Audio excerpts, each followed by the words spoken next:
Good evening, ladies and gentlemen. Thanks so much for joining us this evening. Please be seated.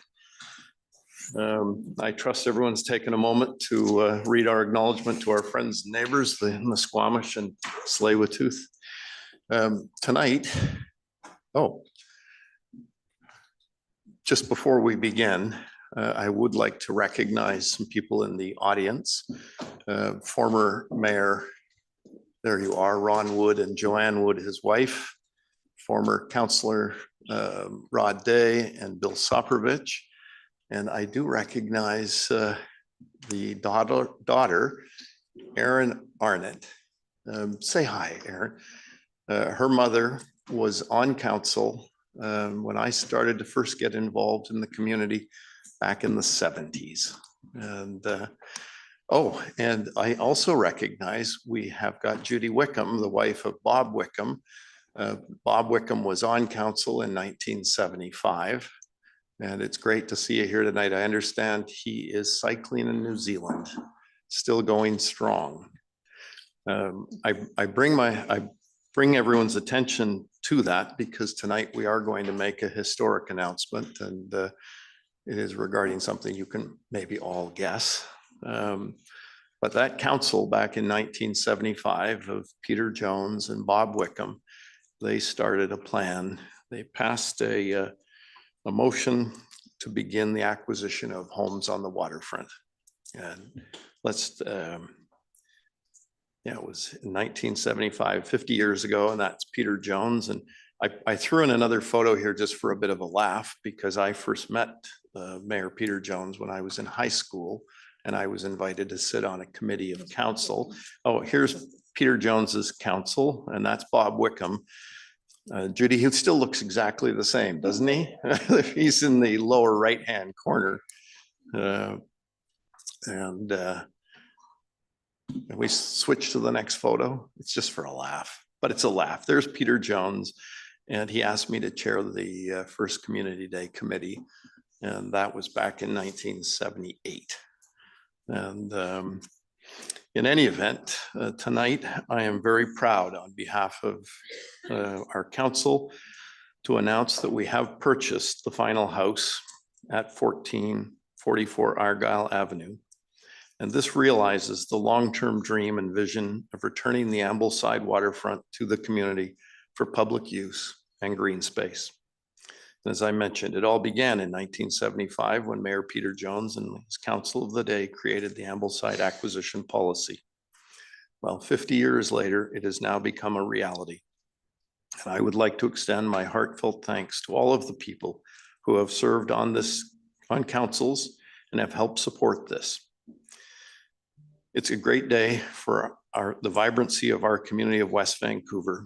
And I can tell you there have been 47 different people who have sat at this table over the past 50 years, and the vast majority were in favor of this plan. And I would say that history will forgive those who were not. But I would like to acknowledge that this monumental occasion has been made possible by the generosity of the Brissenden family, who donated property which was traded and one lot sold, and by the sale of 3000 Park Lane. And so the $7.3 million purchase price for the last house was achieved without any taxpayer dollars. And so to those who have sat on this council, Mayor Wood, Councillor Soprovich, Day, Ms. Arnott, Ms. Wickham, I hope you also share in the excitement and seeing this incredible vision. You know, Vancouver started doing a similar thing around the same time. I think they bought 3 houses and stopped. This community stuck with it over 50 years. I'd also like to invite everyone, if you're not aware, next Monday, April 7th, you're invited to join us at the Nelson Canyon, base of the Nelson Canyon Park for the dedication of the Eagle Ridge lands as park. Council will be holding a formal council meeting there to pass the final reading of the bylaw, which dedicates that land as park. And I'd also like to announce that earlier today, I'm very happy to say that all of the requirements have been met, and congratulations go out to the West Vancouver Soccer Club because they have successfully raised the money to build the dome over the field just south of the new place for sport. So quite a bit to celebrate today on all fronts. And again, to our friends and former members who have sat at this table, thank you. Thanks for being with us tonight. And we will have, I am sure, I hope council will agree that in August, we physically close on the property, April 27th, I believe. Oh, and I've got to also add, but where is he? Mr. Wong, are you here? In the back, stand up, John, because John is our staff member who has conducted this negotiation, and our heartfelt thanks to you. I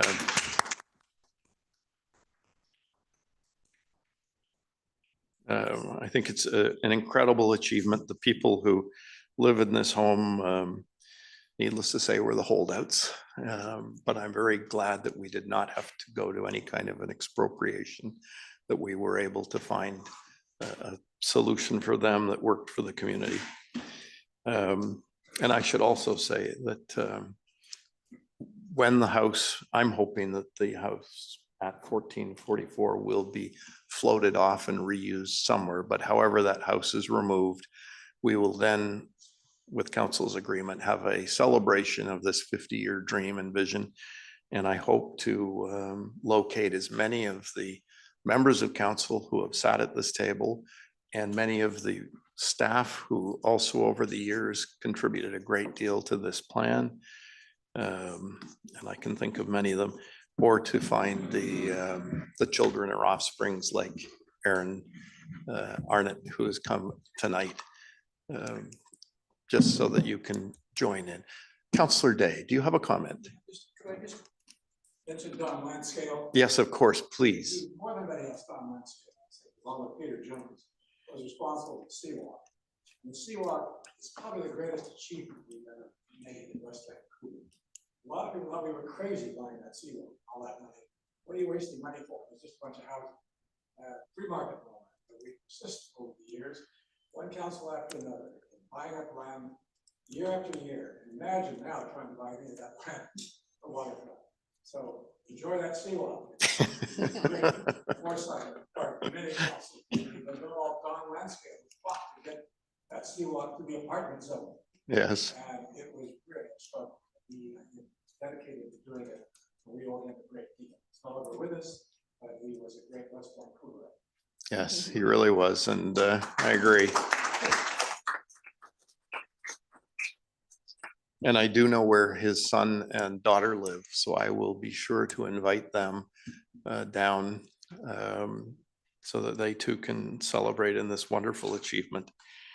I must admit, when Mr. Wong advised me that this purchase had been successfully concluded, I think it was one of the happiest days I can think of. It really wonderful. So thanks to everybody who has been involved over 50 years to make this dream a reality. Thank you. Thank you. And now, friends, you don't need to stay. I'm gonna stay because I want to see how the new council works. But to leave early, thank you. We don't like council. Thanks so much. We are this evening going to have a public hearing on a proposed wildfire protection bylaw. So I will turn it over to our corporate. Who's going to take over? Pascal. Okay, thank you. Okay, council is convening this public hearing to consider and receive submissions regarding proposed official community plan bylaw number 4985/2018, amendment bylaw number 5375/2025 regarding the NE1 wildfire hazard development permit area designation. Anyone who believes that their interest in property is affected by the proposed bylaw will be heard and or may make a written submission either in person or via email to correspondence@westvancouver.ca. No one will be discouraged or prevented from making their views heard. Council members may ask questions of you following your presentation, but council's function during this public hearing is to listen to the views of the public and not to debate the proposed bylaw. After the public hearing has concluded, council may without further notice, give whatever effect council believes proper to the representations. Your only opportunity to comment on the proposed bylaw is during this public hearing. Council is not permitted to receive further submissions once council has closed the public hearing. Council has received documents which are available for the public to view. A hard copy of these may be obtained from the corporate officer during this public hearing. Documents can also be viewed at westvancouver.ca/news/notices. Please note, however, that the online copy of the documents will not include any items received after noon today.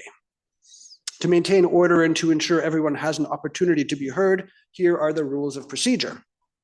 A speakers list has been established. For those attending in person, you may place your name on the list at any time throughout the public hearing. If you're speaking from prepared remarks, council requests that a copy be provided to the corporate officer. To participate via electronic communication facilities, that's Zoom, please phone 604-925-7004 and provide your name and telephone number to staff, who will add you to the speakers list. When it's your turn to address council, staff will allow you to unmute your microphone and turn on your webcam in order to provide you with your public input opportunity. Please note that staff are not in a position to provide you with a specific time slot when you're registered to speak, so we ask that participants who wish to address council be available for the duration of the public hearing. Council requests that you please begin your remarks by providing your name and municipality of residence. If you're speaking on behalf of some other person or organization, council requests that you please identify the name of that person or organization. Please limit your remarks to 5 minutes and to the subject of the proposed bylaw. Please be respectful to others. After everyone has spoken once, you will have an opportunity to speak subsequent times to provide additional information if you wish. Please follow the process outlined a moment ago to be re-added to the speakers list. If you have any concerns about the rules of the hearing, please address your comments to the chair.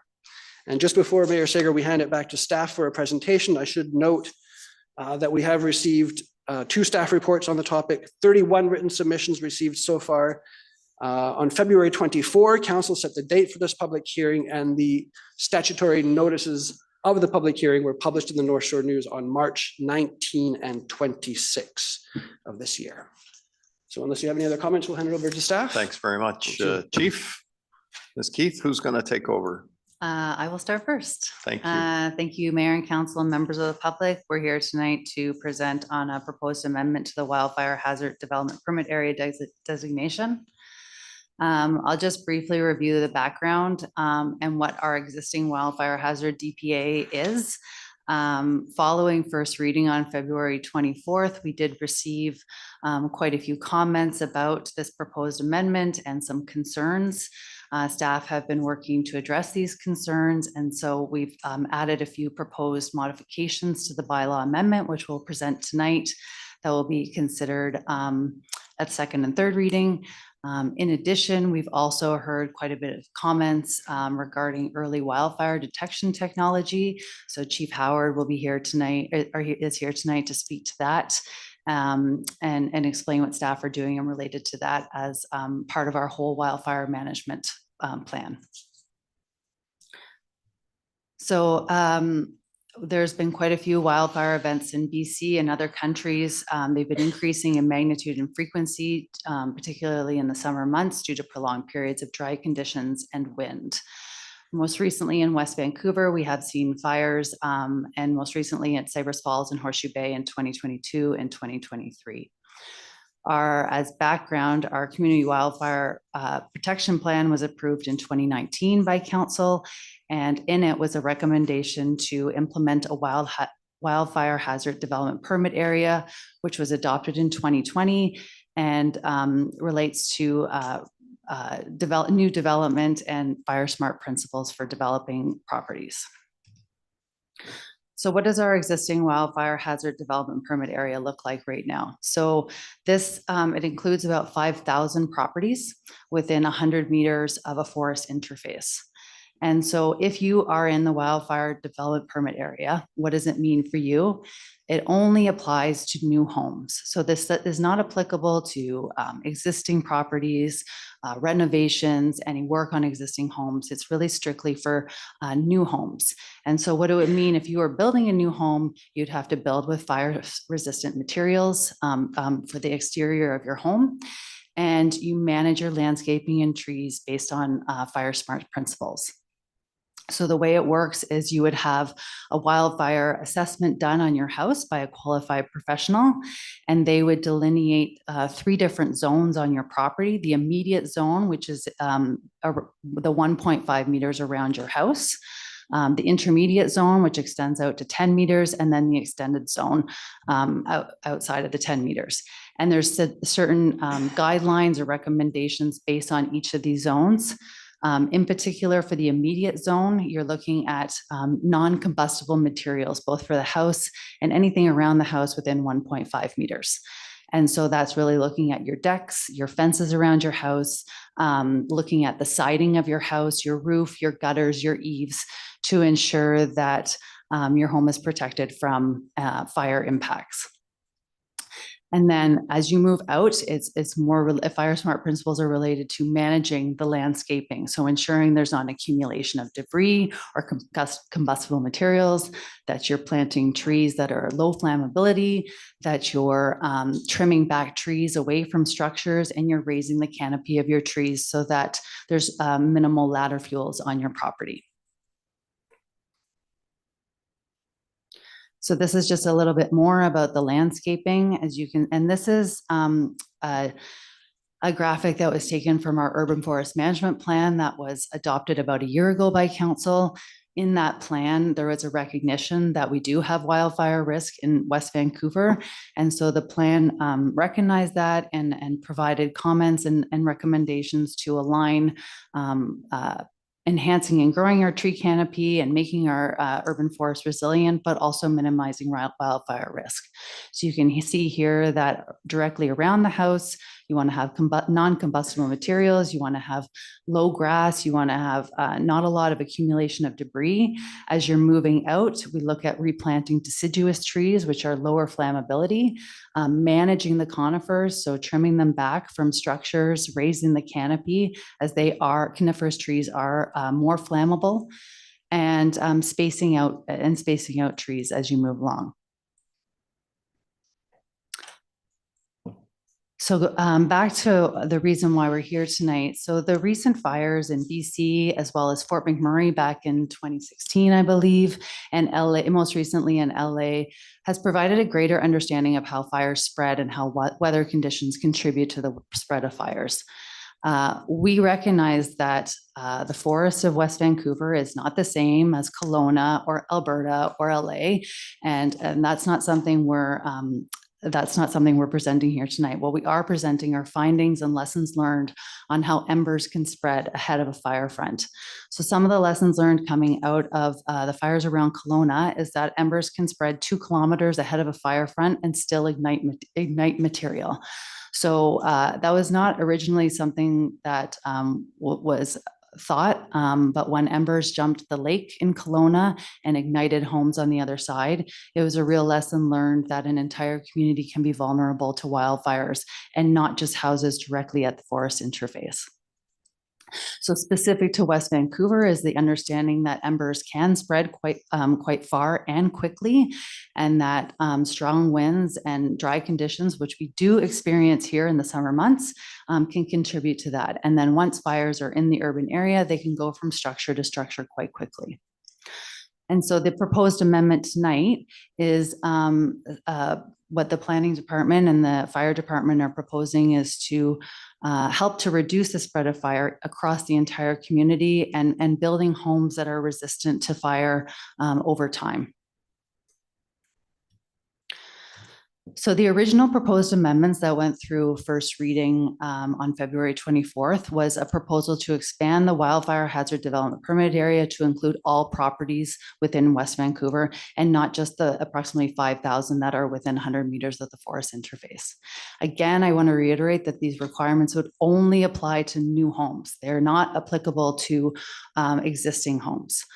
The additional housekeeping amendments that we also proposed was providing an exemption to areas that already have a DPA for wildfire management, and that's Cypress Village. And then aligning the building material requirements with the policy for Lower Caulfield Heritage Conservation Area, as it's already in the development permit area that's been in existence since 2020. Since first reading, and we've had discussions with community groups and members, there's been a concern, and I'm sure you've read in the correspondence that you've received, that there's a concern regarding the conflict between wildfire risk reduction and tree retention. So as we know, we have an urban forest management plan in place that staff are actively working to implement along with the Environment Committee. And we understand that there's a need to balance between wildfire risk reduction and the benefits that trees provide, particularly during the winter months when we experience rain. We have a lot of stormwater management needs, we have slope stability needs, and in the summer months, we need shading and cooling.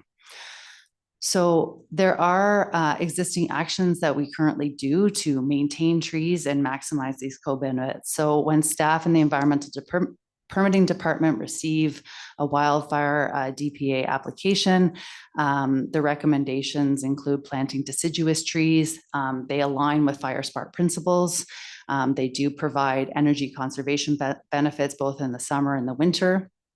There's recommendations to maintain coniferous trees using these Fire Spark principles. So as I explained before, we want to avoid planting coniferous trees in the non-combustible areas around the homes, and we want to prune the existing coniferous trees to create space and to reduce ladder fuels.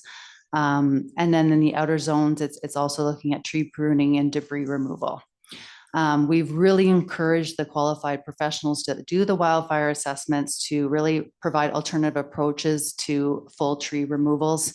And staff have been working quite closely with these professionals and applicants over time to avoid tree removals where possible. We do not, there are often times when assessments recommend removal or work on trees that are on adjacent park and neighboring properties. Staff do not approve that or require that. We work to not allow bylaw protected trees to be removed, and we are aware of, we reduce tree removals in environmentally sensitive areas like around watercourses and the foreshore. We also try to help the applicants to minimize tree removals by locating structures as far away from trees as possible. So we are working to balance and remove the conflicts between wildfire risk reduction and tree retention. Since first reading, we are proposing an additional consideration that further aligns with the urban forest management plan. So these are the additional modifications that you've received in the memo that accompanied the staff report.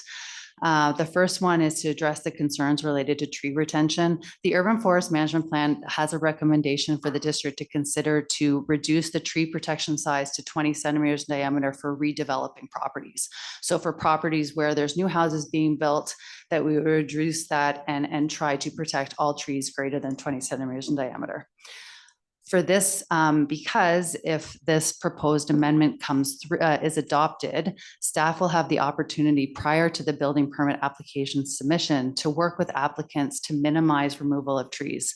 So there is a proposal for a guideline to have the wildfire risk assessors to provide alternative options to full tree removal for all trees greater than 20 centimeters in diameter. And the hope or expectation is that this will reduce tree removals related to wildfire risk and look for other opportunities to maintain trees, which are important, but also minimize wildfire impacts on a property. In addition, accounting for the fact that there are development permits that have been approved for other development permit areas such as forming character or heritage or watercourse or foreshore, that potentially the building permit has not been applied for yet, but the development permit has been approved. We wanted to provide a grace period for those. So they would not be required to have a wildfire development permit if they apply for their building permit within 6 months of this bylaw adoption. And what that does is that these development permits and the applicants and their projects have spent extensive time designing their project, going through sometimes council approval. And we want to ensure that they are able to maintain their design and not have to go back and redo everything. For development permits that have been submitted to applications that have been submitted to the planning department that are complete but not yet approved, we're proposing a grace period of 1 year to have that development permit approved and then the building permit applied for once this bylaw's adoption. For all other projects where there's just a building permit application, just to clarify, the adoption date would be the effect date. So if this proposed bylaw amendment is adopted, that would be the date where any building permit application after that would be subject to a wildfire development permit. So with that, I'll turn it over to Chief Howard that will provide a little bit more background on our wildfire detection. And this is just an opportunity to update council and members of the public on where we're at with this. It is a topic that keeps on coming up. So we felt that this was a good opportunity to explain it a bit further. Thanks very much, Ms. Keith. Chief? Thank you. So just to talk a little bit about early wildfire detection. So in terms of putting out a fire as quickly as possible, what we're looking for is an early effective response. So we're reducing the heat, reducing the available fuel, and reducing the available oxygen. So taking away the 3 components of the fire triangle, one of the 3 or all of the 3. Generally, the way that we get reports of fires are from the general public. That's the most common method in populated areas. Air patrols, satellites, lookout towers, infrared technology, and computer technology, as well as predictive software. And that's from the BC Wildfire Service. There are some emerging technologies out there about early wildfire detection. Some are sensors. There's a number of types of sensors and different suppliers that are out there. They have a relatively short detection range. They're a good option in remote areas where there's high risk. So example would be remote power transmission lines where there's not a lot of eyes on the area, and you could have a tree come down in a storm and contact the line and cause a fire. They're not generally affected by low cloud or fog, although they do rely on solar panels. So if there's an extended period, that could have an effect. Another type of technology that's being used is cameras, both infrared and just regular light cameras. They're good for monitoring large areas. So for example, they could scan the whole North Shore Mountains. They're very effective in the interior where you have very long ranges that you can see, and they can scan for a sign of smoke coming from an area. Usually it's for visible smoke, but if you can have an infrared sensor in some of the cameras, so they'll look to see if they can capture a heat signature. They're negatively affected by low cloud and cover or fog considerations, but generally when that's happening, the fire risk is lower. And you need line of sight. So if you have undulating valleys, you're not going to be able to see behind those valleys with the cameras generally. When we talk about early detection, there's a tendency to think that the earliest detection is going to be better. But what we really think is important is that it's about timely detection. So if we can detect a wildfire when it's in its incipient or early growth phase, it gives us the opportunity to get there while it's still confined to a smaller area. When areas where we have fire danger ratings high or extreme, early detection of the fire becomes more important. So example would be in less populated areas like the remote power transmission lines or areas that there aren't a lot of people able to see the area, where the fire may go unseen for a long period. A secondary method may be advisable. So again, Wildfire Services looks at air patrols, satellites, lookout towers, cameras, computer technology, and the predictive software and sensors potentially to look at monitoring those type of areas. So what we have kind of looked at is where you have a matrix to see where it's most effective to be placing the type of coverage. So if we're investing in detecting technologies, we want to do so in an area where it makes the most sense.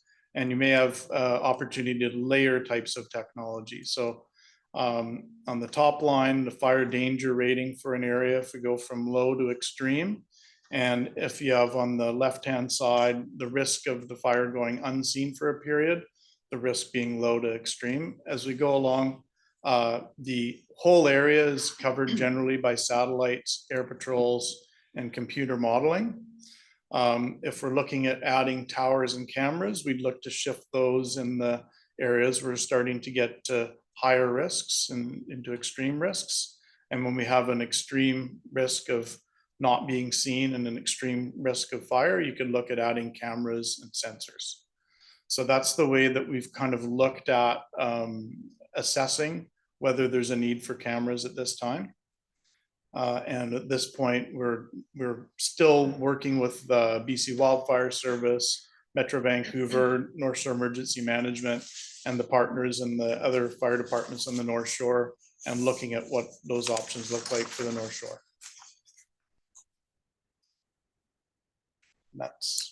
And we're happy to answer. any Thanks very questions. much. Let me ask if members of council, I see Councillor Thompson, you have a question? Yeah, thank you. It's great to see all the work you've been doing around early detection. Is there any sort of timeline? Are you working towards a goal of making a decision and implementing in a time frame you could share with us? We're working with Metro Van at one of like a trial right now. So I believe we'll have some more information in the next month about that project. Okay, thanks. I understand that the early detection, one of the early detection systems has been utilized in Vernon. Are you in discussions with them? Apparently it's been incredibly successful. It's a different climate there. I have talked to the fire chief in Vernon and got some initial reports on their that trial. Apparently they've not had a fire, or they've detected quite a few before they've. There was become a problem. one that they detected earlier about, I think it was 20 minutes or half an hour before their normal detection. Thank you. Councillor Gambioli. Just to be clear, so our staff suggesting that we do both? We create this DPA for every property and have this technology? I think we're looking at the DPA being on the preventative and preparedness side, and we're still examining whether the efficacy is there for the wildfire detection technology. Okay. Thank you. Councillor Watt. Yeah, from what I understood in dialogue with the forestry minister during UBCM back in September, where I was in a meeting with Mayor Sager, and I can't recall which other members of council, but we were told at that time that they are preferring that they make recommendations, provincially, so that municipalities have technology that speaks to each other. So where are we at with our dialogue with the province on that, as opposed to doing a hodgepodge of different technologies across the region?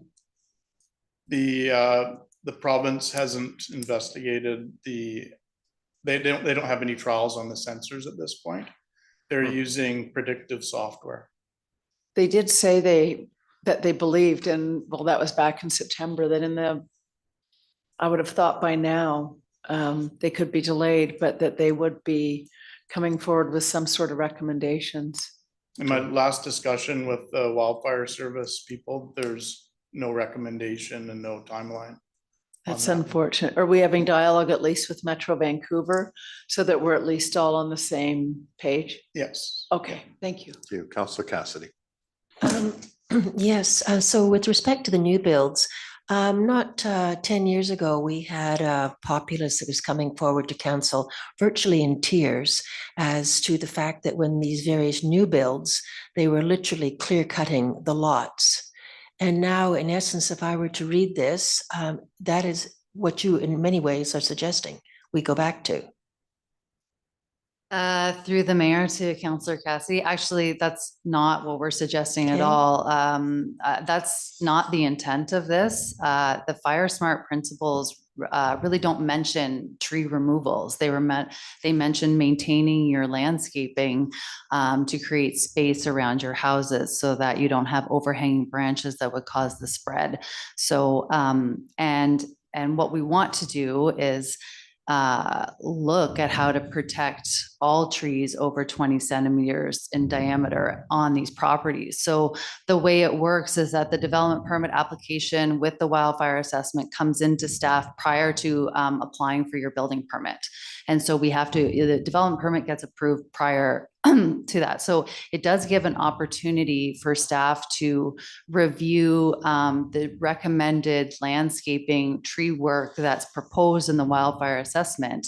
And our intent is, if council does approve this bylaw amendment, we will sit down again with the wildfire qualified professionals that do the assessment, because we're aware of who they are, and contact them and really go through our expectations, and that we are looking for tree management rather than tree removal, and and not clear cutting lots. I mean, and this is really related to wildfire risk reduction.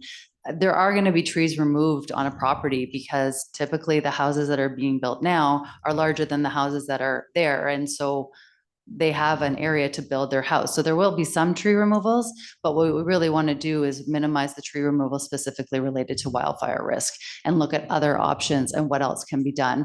And then replanting or planting trees that are more suitable to this changing climate, and to be more resilient and to be more fire safe. I mean, some of the nurseries that sell trees in this region are on Fire Smart programs. They have shrubs and trees that they can recommend that will grow and thrive. Some of our trees that are growing right now are not doing well in our changing climate. And so we want to ensure that what we are planting and moving forward with are resilient and can adapt accordingly. And so it gives that opportunity that over time, we'll have a more resilient urban forest, as well as buildings that are non-combustible. Okay, thank you. And as far as the weathers that we've been having of late, I mean, the storms that we had in the fall, and of course the rains that we've had quite recently, do not think that in any way the tree situation, if some people elect to go to the extreme, that really what we're going to be fearing is the fact that there are no trees there to hold the soil in place. Yeah, definitely we do. And that is part of the balance that we need. We need to keep, especially in our steeper areas, we need to keep the trees. And we need to ensure, and this is part, I mean, staff are currently working on tree bylaw amendments as per the urban forest management plan, as well as zoning bylaw amendments. Last fall, council provided direction to staff to look at replanting requirements with new builds and tightening up some of our bylaw regulations. We're working on that to come forward in the next couple of months. And so that also starts to look at maintaining a certain number of trees on your property, pre and post builds. It's looking at permeable areas and that sort of thing. So we are working on those as well that will go along with this. But yeah, certainly we do want to ensure that slopes are stable with all the rains, and that our creek areas, there's lots of trees, and that's holding in the soil. Okay. And do you not feel that left hand is kind of contradicting the right hand in a way? Because we have talked at a goodly amount of time, and correctly so, about our tree canopy. Mhm. And yet we seem to be contradicting ourselves and speaking about taking away from trees and assuming that people, when those, shall we say, the trees that shouldn't be there, and assuming that people will replace them with trees that should be there. So through the mayor, so the bylaw amendments that we're working on for the tree and the zoning bylaw would dictate the number of trees that you're required to either to have on your property after you've built your new home. And they can be a combination of retained trees and newly planted trees. And so, you know, I'm still working out this concept, and we're still working on it. But the idea would be that if you retained more trees on your property, you'd have to replant less. So there's an incentive to maintain your trees.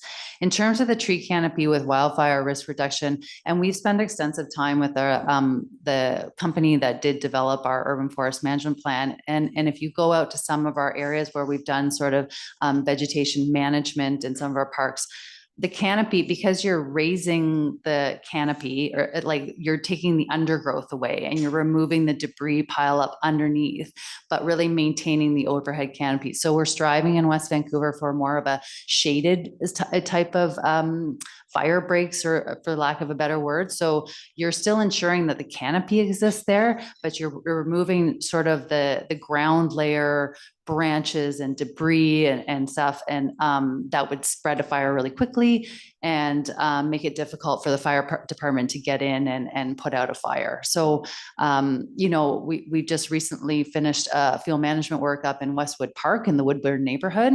I was just out there viewing it last week. It looks really great. The canopy is still there. We removed just the understory. A lot of dead trees were in there. A lot of invasive species were removed, but generally the forest is still there. And then it gives us an opportunity to go in and do a bit of restoration work, plant some shrubs, low flammable shrubs, and that to maintain the ecosystem and the habitat. Okay, but that was on public lands. So how are you planning on enforcing this on private lands? So through the building permit application, applicant is required to submit a landscaping plan. With that, there are security deposits that are collected to ensure that the landscaping is done. The proposed, the work that we're doing on the tree bylaw and the zoning bylaw right now to come forward to council in the next couple of months is really going to strengthen the requirements. So the requirements will be a certain number of trees, using suitable trees. And then with the security deposit taken, they'll be required to complete that, or else they will not receive their security deposit back. Okay, and my very last question is, how do you respond to the public who says this is a rather excessive overreach and they fear that it is too much in a community that prides itself on the beauty of its natural surroundings? Sure. Through the mayor to Councillor Cassidy, I think what we're looking at is, from a structure perspective, is what we call hardening the buildings. So making them more resistive to fire. So if a fire occurs, whether it be a residential structure fire, that the neighboring properties have this work done over time, the community in the next 50 years will be that much more resistant to the fire occurring and having it extend to properties nearby. So we're not looking at changing the landscape from a stepping back and looking at it. It's raising up some of the limbs, getting rid of the ladder fuels, doing thinning if required, but keeping a healthy forest around the houses is important for sure. And on the building side, having fire resistive materials is going to make the building more resistive to a fire should one occur from either a wildfire or from a neighboring fire, or the ember shower that's coming from either a residential structure fire or a wildfire. And I think just to add, you know, in 2024, we had approximately 40 building permit applications for new homes. So not a relatively large amount. And I think that this is just ensuring that it's an opportunity that we're going to ensure that houses are being built with fire resistant materials, and in 10 to 20 years from now, we'll have this in place and it's a bit more resilient. So it's really preparing the community.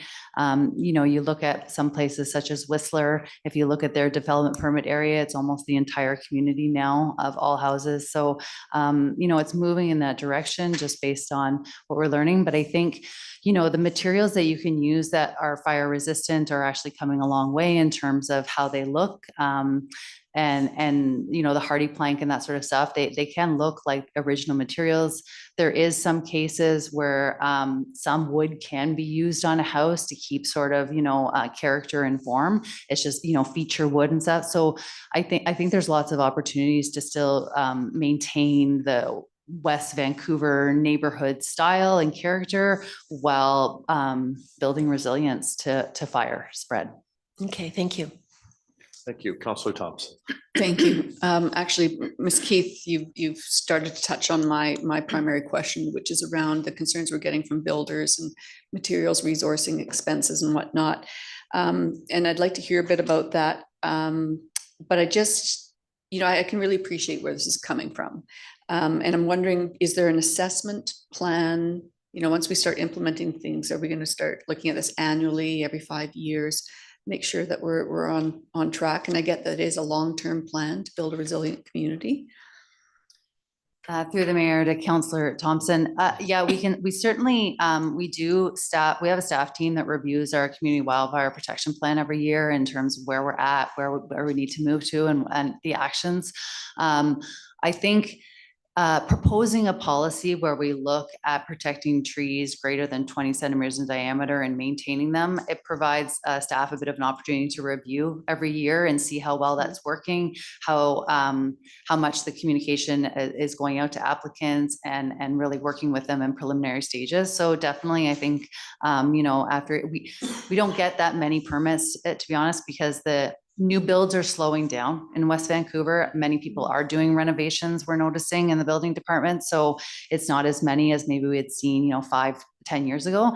But it certainly is worth reviewing on an annual basis to see how well it's working. Well, I can certainly see how trees, especially west of Dunderry, because they are so large and overreaching, I can understand why that's causing concern in the community over the trees and how far do you go to protect the tree versus the house.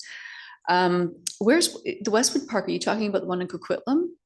No, Where's the Westwood Westwood Park is a small park in the middle of the Woodburn neighborhood, which is exit 4, thank you.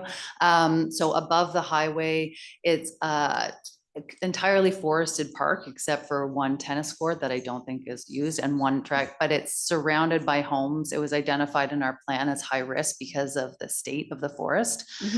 So we did go in there this winter and clean it up and remove a lot of dead wood and raise the canopy. We had a neighborhood meeting in that area to we came out with some staff, some of Chief Howard's staff and myself, and presented, and we got quite a bit of positive feedback in that neighborhood. I think there was some concerns. There's a lot of large trees in that park that overhang onto people's property. And now we're seeing that properties in that area are now starting to clean up their own as a result. So that was, I think, a really positive sort of demonstration area to show that what it can look like afterwards. And I think now, you know, we still see invasives. I think there's an opportunity now to go in and do a bit of restoration work in there to make it better. And I'm going to try and get by and see it. And I know 2 other communities who have asked staff to come in and assess the surround, green belt or otherwise, around the neighborhoods. So that's great. And then, so just to get back to builders, you know, we've gotten a lot of emails about their concerns, and I'm wondering, are they included in your consultation or development of the policies as well? So we do, through the mayor, sorry, we provided a notification to the entire building community. So we've typically done this with any new type of policy, whether that might impact the building community. So we sent out an email notifying them of the changes and what this would mean and kind of the timelines and that stuff, so that they're aware and so that they can plan ahead of time that this is approaching and they can notify their clients. And so we have done that. They're aware of they're aware of the public hearing tonight, and they're aware of an anticipated date of when this could be adopted. Yeah, and I'm thinking more of where they're seeing it could be a fault in a direction we're going, or a barrier burden in the building process. But I mean, I can't comment on that. We've had, since this has been adopted in 2020, we've had 8 completed homes in the existing wildfire development permit area where there has been, so we require the wildfire qualified professional to sign off prior to occupancy. And so what they do is they go in and assess and make sure that the building materials and the recommendations comply with what was originally done. Everyone has been in compliance. We haven't had no one's been out of compliance in terms of what they've used for building materials. I know in some situations there was still a desire to use some wood features. So there's a house, and I was looking at some pictures that have less than 20% of wood on the exterior of their house, but that was still okay, just given the risk rating of their property. And so there's still lots of opportunities and types of building materials that you can use.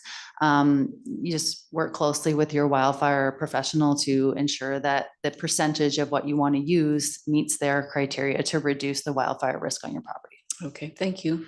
Thank you, Councillor Watt. Yeah, so, I certainly am taking some of the concerns of some of the letter writers regarding our comparison or regarding, Fort Mac, Kelowna, LA, Maui, as we are a very different environment. And, it sort of begs the question, are we trying to be trailblazers? Are we leaping ahead of other communities? And have we consulted with our neighbors to the north and south, our American neighbors? Because the Pacific Northwest, we pretty much all share very similar, a very similar environment.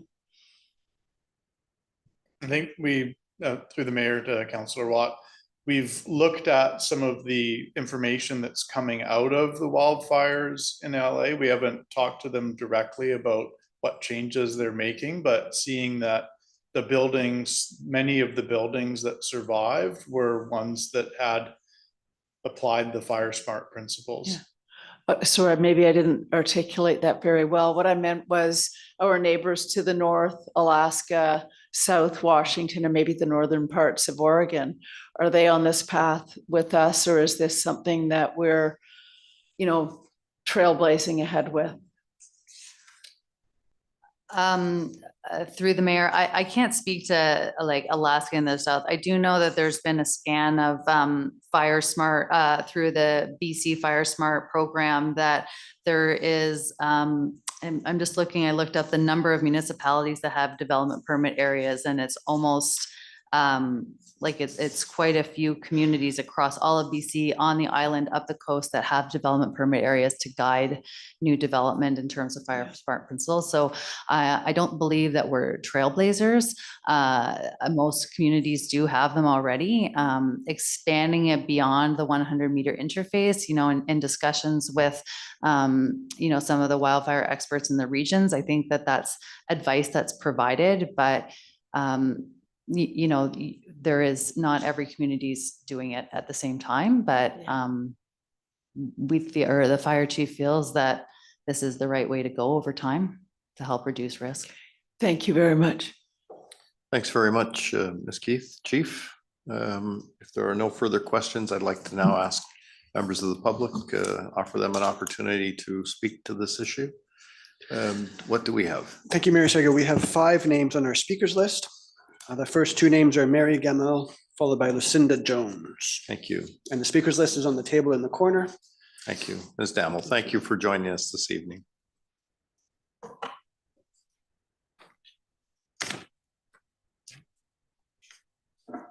Good evening, Mayor and Council. My name is Mary Gamel, a resident of West Vancouver and a member of the Urban Tree Alliance. We have serious concerns regarding the necessity to expand the DPA wildfire hazard zone and employ the Fire Smart policy in order to address wildfire risk in West Vancouver. There is no doubt that there will be unintended consequences which will negatively affect our tree canopy, particularly our mature trees.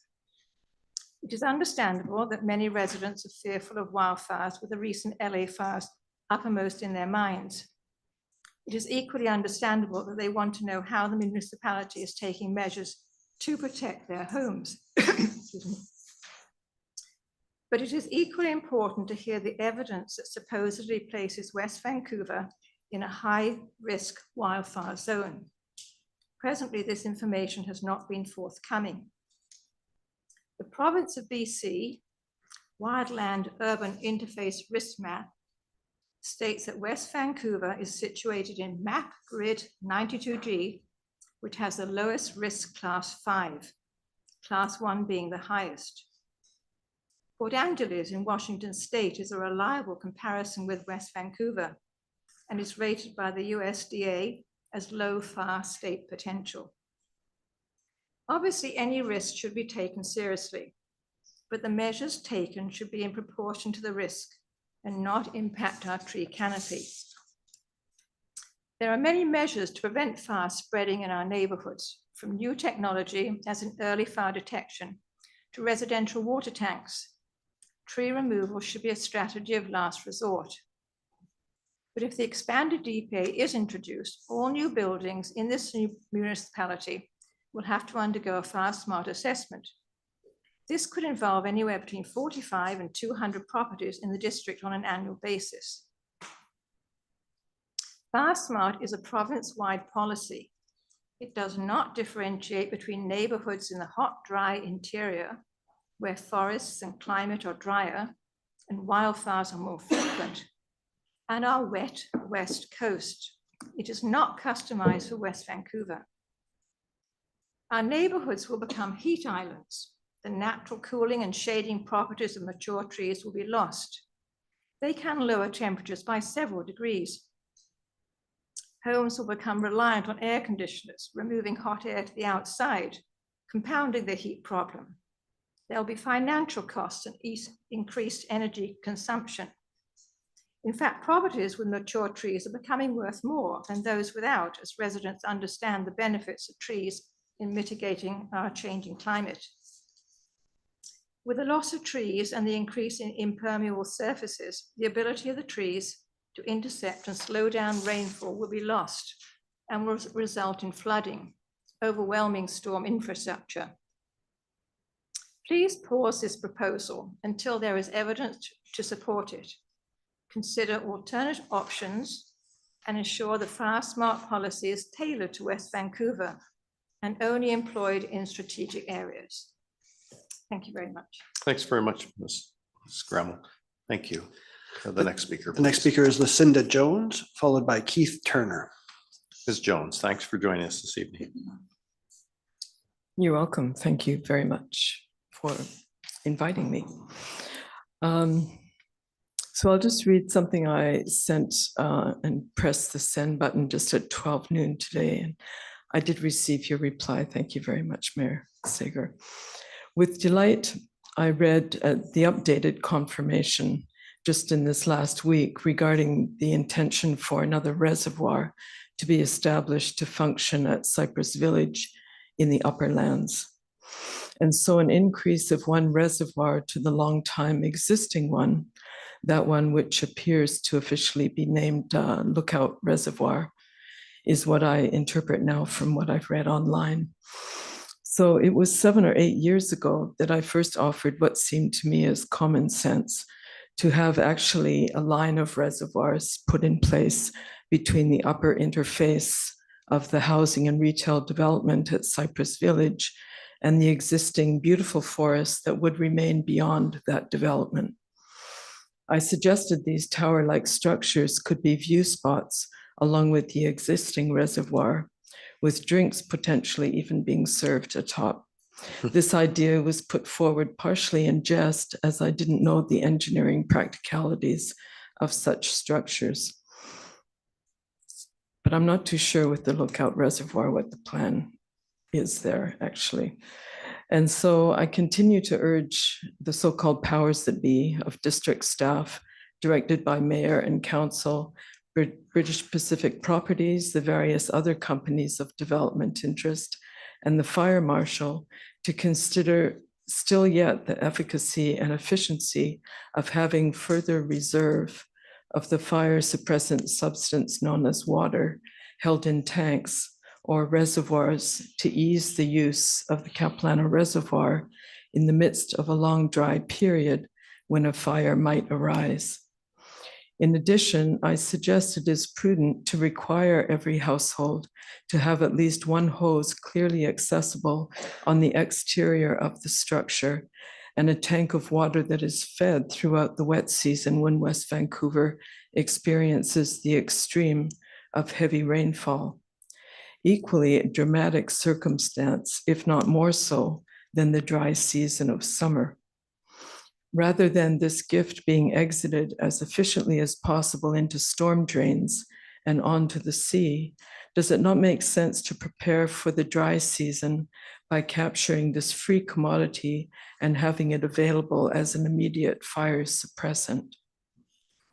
Here, the household hose would be active and ready for use at all times, accessing that tank of water that every household would have. I would see this encouragement coming from the district as a sponsored program to homeowners, as an enhancement to the community to think logically and in a positive, responsible, and engaged solution-finding manner. And so secondly, I remain curious to the protectionism relegated to 20 centimeters DBH and more. If we are to have an ongoing, vibrant community of urban forest, all generations must not only be represented, but thriving and accounted for in good number, all sizes. Thank you. Thanks, Ms. Jones. I do remember as a young person growing up in the community, our family always had rain barrels. I always thought it was such a smart thing to do. Thank you. Next speaker. The next speaker is Keith Turner, followed by Therese Reich. Thank you, Mr. Turner. Thanks for joining us this evening. Good evening, Mayor and Council. My name is Keith Turner and I live here in West Vancouver. I am most concerned about expanding the wildfire hazard development permit area is a drastic measure to take without sufficient evidence to support it. I'm in support of the members of the UTA who have also outlined these concerns. Addressing West Vancouver's wildfire risk is an important and necessary action. We realize that. Measures to address this risk, however, need to be commensurate with the risk and ensure that actions taken do not exacerbate other critical factors. The proposed expansion of the DPA will increase the risk of flooding by the removal of trees. The recommendations of the Urban Forest Management Plan must not be disregarded. These recommendations include maintaining our existing tree canopy and protecting existing mature trees in order to mitigate the real risk of flooding. Having experienced extreme rainfall and flooding in October last year, and we saw the consequences of that, and then as pointed out by councillors today, the numerous occasions of heavy rainfall over the past winter and the last couple of weeks, we know that flooding is an ongoing risk. The removal of mature trees will only exacerbate this problem. We all know that mature trees intercept rainfall, slow its flow, increase water storage, and stabilize the soil. Urban trees are ineffective in stormwater treatment and filtering of our rainforest, of the rainfall. The idea that new plantings can adequately address or provide the functions of mature trees is, I think, a bit of a false premise. It can take up to 20 years for a newly planted tree to make a difference. That's a long time. According to Joe McLeod of Vancouver City Arborist, roughly 25,000 trees are needed to increase the tree canopy by just 1%. So mature trees save municipalities money by providing a buffer for the stormwater systems. By expanding the DPA, our tree canopy will be at risk of further depletion and the risk of flooding will increase. I strongly urge Council to pause making any updates to the DPA at this time. We need to take into account the number of actual fire events that have occurred over the past 10 years. So what was indicated earlier on during the presentation is a good start. However, I think the pieces that are missing, we need to understand how were those fires started? How was the fire department notified of that fire? How easy or difficult was it to contain them? Within what duration of time were they extinguished? How close were those fires to residential properties? And if there was any damage done to those properties? Once we have this evidence, we are in a place to ensure that appropriate measures can be taken that are based on that evidence, and that other tools such as fire detection and early warning systems are included in the fire prevention strategy. So we also need to take urgent attention on how the municipality and the community can take actions with regard to flood risks and mitigation. Thank you. Thank you, Mr. Turner.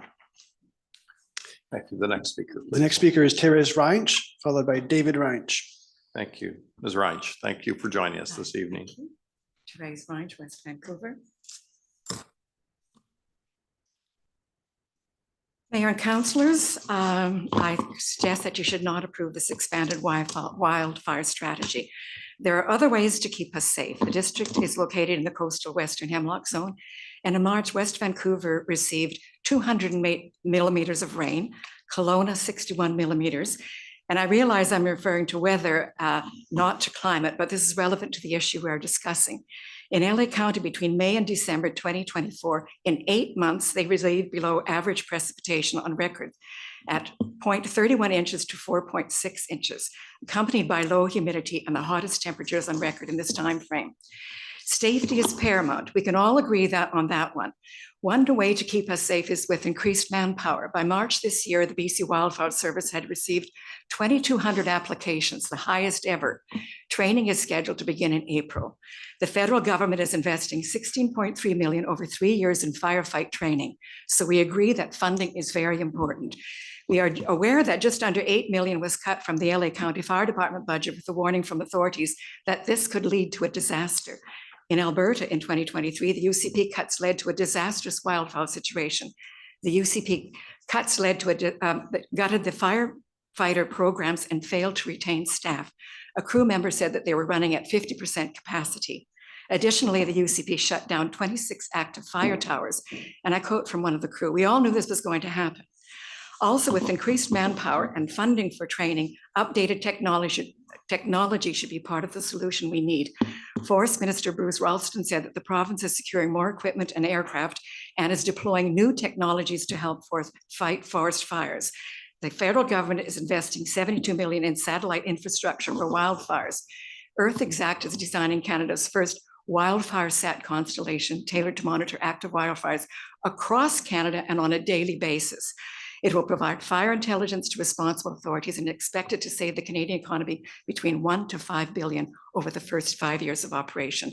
Halifax launched a pilot project using AI software called Fire Scout. LA has ordered 400 sensors of the Dryad system for trial, and we have access to the local, easily available remote sensing system, SenseNet. Other technology to keep us safe is another system called SAM, S-A-M, which is an integrated total water control system designed to transform firefighting operations. In LA, water infrastructure was not designed to fight rapidly expanding wildfire. There was a report that access to water and water pressure hindered fighting the wildfires. This SAM automates critical pumping tasks and regulates pressure, freeing up engineers and support crews who then are able to control fireground faster. The result of this reduces attack time and enhances safety. Dropbox is another satellite communication to be used with cellular networks are not available. Beyond communication, these devices share wind speed, wind direction, humidity, etc.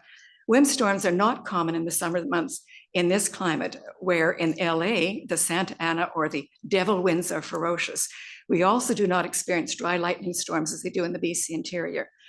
Along with an endorsement of new technologies, more regular fire hydrant testing and more fire hydrants would seem to be a requirement.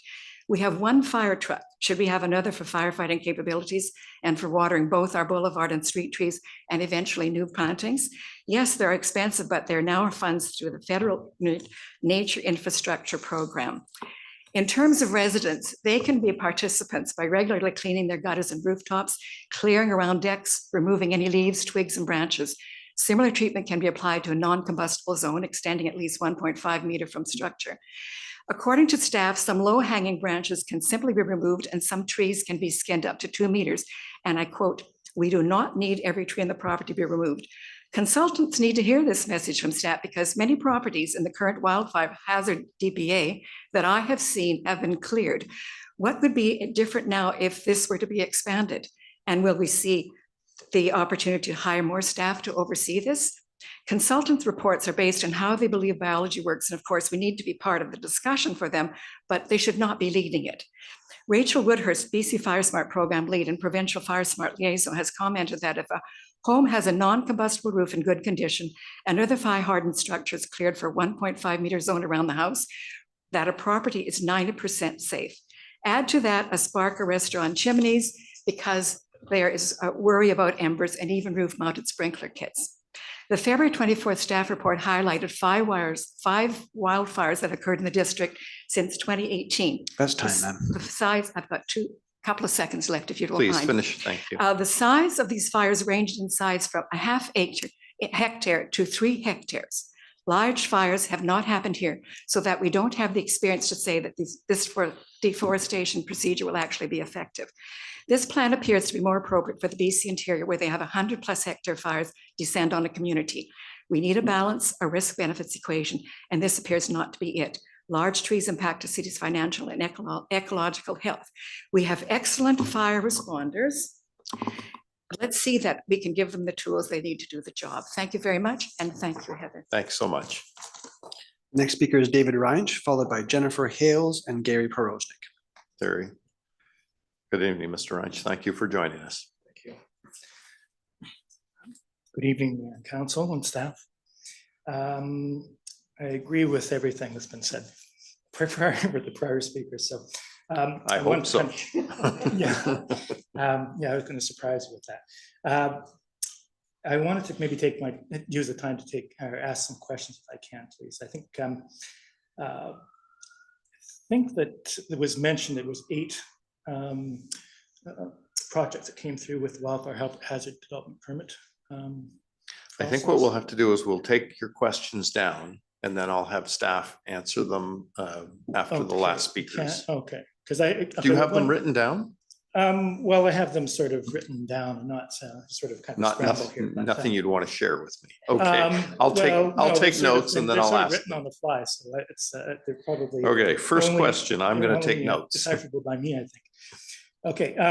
Actually, the one question I had was about the water truck, because I think actually there's a question about whether we have a water truck currently in the district. I know at one point we actually had to borrow a water truck. Okay, I'll get that answered. Got that. Okay. The other question I had is how far along are we in reviewing and updating our community wildfire resiliency plan? I seem to recall it was the 2024-2025 council strategic goal, and I don't think there's a plus beside the 25 now, so I don't know whether or not that means it won't be completed until 2026. Okay, got it. Okay, the other question is, I think it was mentioned in the previous meeting that we don't have any wildfire experts on staff. And so and I think we have a wildfire coordinator, a Fire Smart coordinator. So I guess I want to know whether or not that's a full-time position or whether it's just part-time, I guess. And if we don't have a full-time coordinator, why don't we? I think I mentioned, I've sent an email that I visited a bunch of sites that have been, in the wildfire hazard development permit area in my neighborhood. And I noticed on pretty much all these properties, the trees had all been removed, and that they've replanted with pyramid cedars, long hedges of pyramid cedars and Portuguese laurels. And I think there was some juniper and yew, and I think that's all juniper and yew, and the pyramid cedars I think are all highly flammable. Without asking you for your address, just what neighborhood are you talking about? It's Westmount. Westmount area? Yeah, okay. the Hillcrest area. So I think that's the other thing, I think, because I think it was mentioned at the previous meeting that we're not allowing the cedar hedges anymore. And I think one of the councilors mentioned that she pulled out all her cedar Yes, she trees and did. things. So I thought that was kind of interesting. I don't know why, and I don't know if that's kind of a concern for the district that we're taking out a bunch of trees that we think are wildfire hazard risks, and then we're just replanting with cedars and yew and juniper and then invasive species like Portuguese laurel. Okay. Let's see, what else do I have? As well, I was kind of curious about whether there's particular trees that might provide more ember launch than others. I've noticed that by exit 8, somebody's planted trees up there. I don't know if it was a developer or it's Modi or it's a district. I've asked a few times and I don't seem to kind of get an answer about that. I think there were a fair number of cedars that were planted to begin with, and I think those have died. And I think now it seems like they've been replanted with jack pines, I think, some sort of pine. And I guess that's sort of like a tree of last resort if you have bad soil conditions and you don't water them. And so, but I think those were actually probably one of the worst trees for providing members.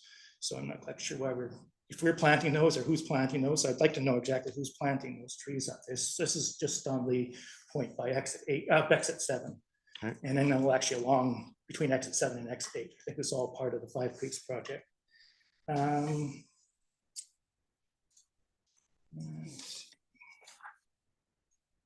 I'm curious about what the current formula is for the wildfire development permit wildfire hazard development permit area.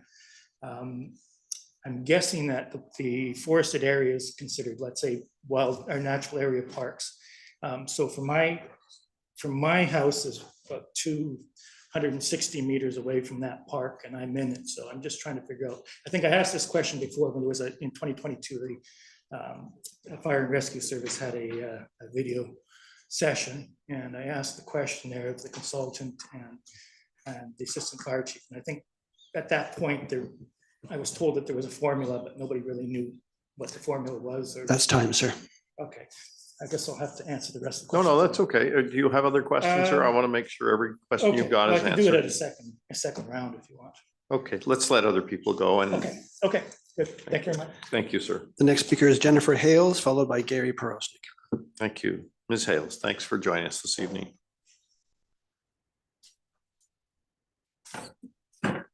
Good evening, Mayor and Council. I'm Jennifer Hales. I live here in West Van in Caulfield. And the previous speakers have all said things I was going to say, so I won't repeat everything, but to say that I agree with all of them and I do not support the expansion of the wildfire DPA at this time. I'd like to, if I may, comment on the staff slides, if that's okay. Yes, certainly. Okay. So I wanted to just comment that, you know, there have been no major wildfires throughout West Vancouver in the residential area. And I appreciate all the fires that were mentioned in the presentation, the 5 recent wildfires in West Van, White Lake, Lions Bay, Strip Creek, Cypress Falls, and Horseshoe Bay. This morning, I did my own research and tried to look them up because I wanted to understand those fires a bit more. And according to the media reports that I found in CBC, North Shore News, Vancouver Sun, Global News, that all quoted the West Van Fire Chief at the time or the BC Fire Service, all of those fires were contained and managed. None of them spread to residential areas. None of them caused damage to property or injury to people, unlike recent floods and heat domes. And all were likely to have been caused by humans. And I think that's really important information for us to know. And I'd like to then move on to slide 7, the lessons learned. And I was intrigued that none of the lessons learned included lessons learned about human-caused fires. And I think that's significant because we can actually do something about human-caused fires that without cutting down trees. Our fires here don't tend to be caused by lightning like in other parts of BC, as a former speaker mentioned. So we can increase and bolster educational efforts and campaigns about safe behavior outside, particularly in hot, dry weather. We can impose stricter fines. We can hire more park rangers to monitor all parks and keep them safe. We used to have many more park rangers in the parks. I remember as a kid in Lighthouse Park, there was a full-time park ranger, and there isn't anymore. We need to pay to bring them back. I could give you a number of examples of walking in Lighthouse Park over the past few summers and meeting people carrying barbecues, going to the rocks to cook their dinners, people at Juniper Point with open hibachis cooking dinners, a man in the parking lot with an open flame cooking his dinner, and multiple people smoking during the hot summer months. And it's not allowed, and still they do it. We can increase the inspections of equipment like power lines in the bush. One of the fires mentioned was believed to have been caused by a power line. So these measures would cost money, but I think many more homeowners in West Van than perhaps is assumed would be okay paying higher property taxes. Our family would, my brother's family would, and friends of mine would. I think we need to pay to invest in protecting our community and our environment. Also on slide 7, the lessons learned is the comparison between West Vancouver and Los Angeles and other communities. And this has already been mentioned, and I won't go into details about the climate and the different ecosystem, but I would like to mention if there's going to be a comparison with LA, it might be interesting to compare what happens with trees. So in the New York Times, just recently on March 21st, there's an article called Many California Trees Survive the Wildfires. Here's why. And the New York Times states, in reality, trees are fairly fire resistant, and many will likely recover, resprout, and stick around for years. The trees in LA survived because they are filled with water. If properly watered and maintained, there's nothing inherently dangerous about a tree. Dr. Anna Jacobson, who's a plant ecology professor at California State University, said that she's the one who gave the scientific information about that trees are not inherently dangerous if they are properly managed. And our trees here are in a moister, wetter environment than in Los Angeles. Our trees here do retain water. So I don't know that it's inevitable that our trees would be destroyed in a fire, nor do I know that it's inevitable that our trees would spread the fire. In Los Angeles, the fires were spread from house to house, and It's it was time, ma'am. Oh, That's okay. If you can wind up, or you can come back again if you'd like. sure, I can whatever's- come back again and Well, do my okay, other we'll let points the if other that's better. speakers- Thank you. Gary Porosnik is the next speaker, followed by David Thistle. Thank you, Mr. Prosnick. Thank you for joining us this evening. Mayor and Council. I've spoken several times on the urban plan, forest plan, and making the point that I think there are several things we can do to manage the fire risk and the tree canopy, et cetera. And one of the points I want to make is that I've reviewed the plan with a very experienced masters of urban forest who's actually watching this program and sent me a couple of comments. And when they saw the report that said, when we measure our canopy in West Van, which is larger than everyone else, maybe with North Van District, than all of Metro, we're basically the lungs of Metro. So when we're talking about the canopy, it's way beyond what we need in West Van. And it doesn't include the upper level trees. And so I don't know technically how you measure that, but there was an arbitrary cutoff in terms of how we measure that. So first of all, we have huge amounts of trees here. The thing that I've noticed over the last 2.5 years when I'm involved here, we talk about trees way more than people. And so the issue about how to manage, I am all for managing fires and risk. I've just taken down 10 trees between me and the next neighbor because 6 of them have lopped off, just broke 30 feet coming down off 120 foot onto my car area and my garage. Luckily, they weren't coming down spears. So, but these big 120s could come down easily, mostly hemlock and some others. So I'm very aware, and I grew up with these trees, so I'm very aware of the risks, and I think we have to manage, but that's managing safety for people. What we haven't managed here in West Vancouver is people themselves. We haven't done development. And we've talked about development of a few houses. Well, we have to develop multifamily to do the affordable housing. And I know that the district is in conversation with the province about how to get going here. But we've had 50 years of nothing. We only grow by 1/6 of the average of the population in West Vancouver for the last 50 years. We have to get at people. That means we're going to have to do development. That's when we're going to have to deal with trees. Now, in terms of the recommendation to make this amendment, why is it moving down to 20 centimeters? Because the last time we talked about 75 versus 20 centimeters in this council, that 75, that move was controversial.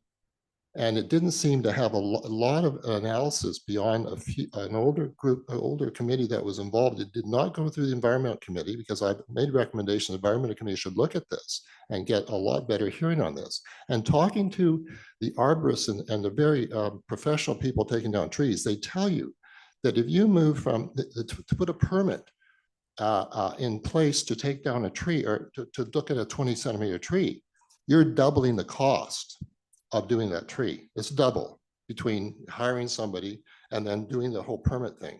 That's coming from the professionals, and I can introduce you to those if you like. So my big concern is that we have to manage these risks. And I agree with the previous speakers who say we could do a lot of things to manage that stuff. There are lots of dead trees and dangerous trees sitting around between lots, and there's one beside me that has to be cleaned up. And that doesn't, should wait for a fire to do that. But we also have to manage the costs of doing this stuff in relation to the development we have to do. We have to bring people back. We have banished whole families, kids and grandkids for the last 30 years for sure, since the prices have gone up by 500%. And downsizers, whole families have to leave because there's no product. So we have to build this stuff. We're going to have to deal with trees, but economically. So we want to build townhouses at $1.3 million or $4 million, not 2.5, because you're not going to get those people back here. So we've eliminated our best and brightest people, and we're talking about trees and preserving trees. Let's talk about in relation to a balance in terms of what we have to do with trees to manage them safely, etc., but to do the development. And the development you've seen in the past is clearly not the development you need to see in the future to get this municipality back in sync in terms of properly the proper, workers to look after their parents and older people and kids to do the same thing, and to get people to kind of liven up this community. Our trees, mountains, and water will always be there, but our kids and grandkids and our parents are not, because we've not dealt with that critical issue, which produces most of the revenue, by the way, new revenue for municipalities. So I don't know why we're focused on it. So those are my comments. Thank you, Mr. President. Thank you. The next speaker is David Thistle, followed by Ricky Ladefoged. Apologies for my pronunciation. David Thistle. Mr. Thistle. Is he outside? By the way, while we're waiting for Mr. Thistle, if any of you are West Van residents who have not voted in the municipal school trustees by-election, you can do that in the next 33 minutes, right down the hall on the left. Hi, Mr. Thistle. Thanks for joining us this evening.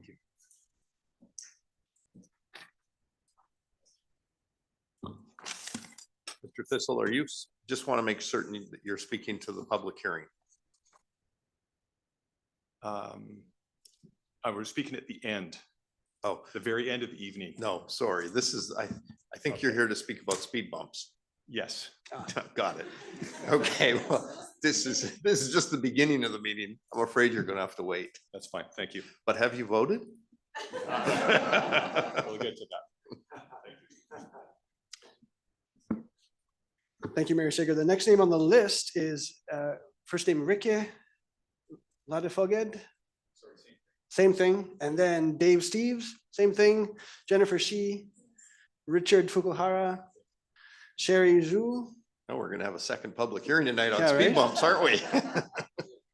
Aitan Sharir, same thing. Okay, so we're going back to David Ryanch and Jennifer Okay, Hale. can I just ask, before we ask for people that have already spoken once at this public hearing, is there anyone else who would like to speak for a first time at this public hearing? Hearing none, Mr. Rich, would you like to come back and finish your comments? And I've got 6 questions to follow up for you so far. Thank you, Mr. Mayor. Okay, my next question, well, actually, I just want to say firstly, I think the reason why we protect our trees and we want to keep our tree canopy in West Vancouver is because that's what the people want. I think that's what's been reflected in community engagement, a number of community engagements. Okay, I'd like to know, I think there was a kind of a comment, I think, during the presentation that something might have been relaxed on a building in terms of building materials or something because the property was seen as being sort of not too critical in terms of, or didn't have too many wildfire hazards on it. So I'd be interested to know whether or not if somebody has been cuts a lot or clear cuts their lot, do they get any sort of relaxations on their building materials, or they get, so that'd be kind of a question I'd like to know. I think that there was mention, I think, about the, okay, sorry. I think there was a mention about the building permits being 45 new builds a year. And I think this is sort of like a fairly historically low period. And I think actually it seems like when I looked across the thing that the redevelopments or the renovations are sort of consistent almost year to year type things. So I'm guessing if things improve and if the province is actually going to be kind of pushing us a bit more in terms of building units, that we may in fact have an upcycle. And I think actually pre-pandemic we had years that were like 200 building permits a year and 180, 190. So I think 45 is certainly kind of a low number to kind of say that that's all that's going to be affected by the expansion of the wildfire hazard development permit area. The province has a series of maps, the provincial strategic analysis maps, and they actually have an ember spotting map. And I don't know whether or not staff have engaged or done anything with that or look at that, because I think actually it shows that we're sort of on the low end of that. I think actually it doesn't usually give analysis of private properties or private trees on private land, but you can see sort of spots in between our parks and things. And I think we're actually at really low levels within our in terms of sort of threats from embers. So I'd be interested to know whether or not that was considered at all in terms of this. I think, you know, those maps have to be obviously updated from time to time. And I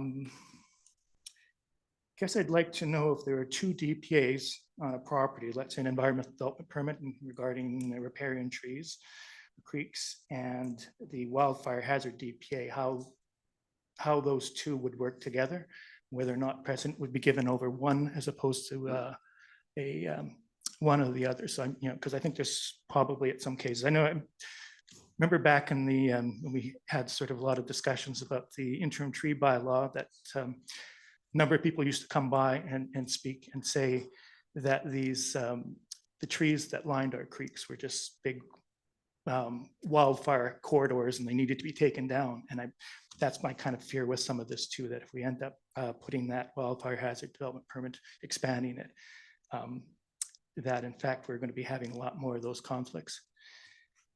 I think actually when I looked at the consultant's report from North Vancouver, I think they did have a little bit of a assessment on embers.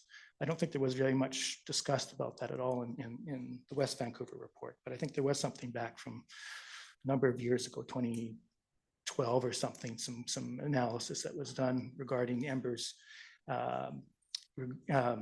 involved in related to a fire in Denver. So I think there's some information out there about that. I don't think that it provided any recommendations for the District of North Vancouver at that time. And I guess that's about it. So. Okay, well, we thank you very much, and I will ask those questions for you when the staff come back to answer any remaining questions. Okay, thank you very much. Thank you. And now Ms. Hales, I believe, didn't quite finish her remarks, so. Thanks for your patience. Thank you for hearing me again. So I just wanted to add that I was really pleased to hear about all the early wildfire detection efforts, and also about the building materials and for houses under this plan. Those are all really, they sound really excellent to me. What I'm curious about and what I didn't hear was how efforts to prevent fires from starting in the first place are going to be enhanced. You know, if fires here, if wildfires throughout West Van are fairly rare, you know, they have happened in the mountains. They've mostly been caused by humans. can we do something here that doesn't involve cutting down trees that could prevent fires?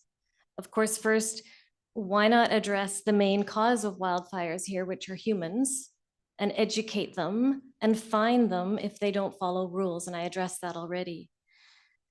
We could also research and employ relevant scientific methods that will increase the resiliency of stands of trees and native forests, such as the role that native plants can play in wildfire protection. And there's a really interesting research study going on Salt Spring Island right now of planting understory native plants under trees.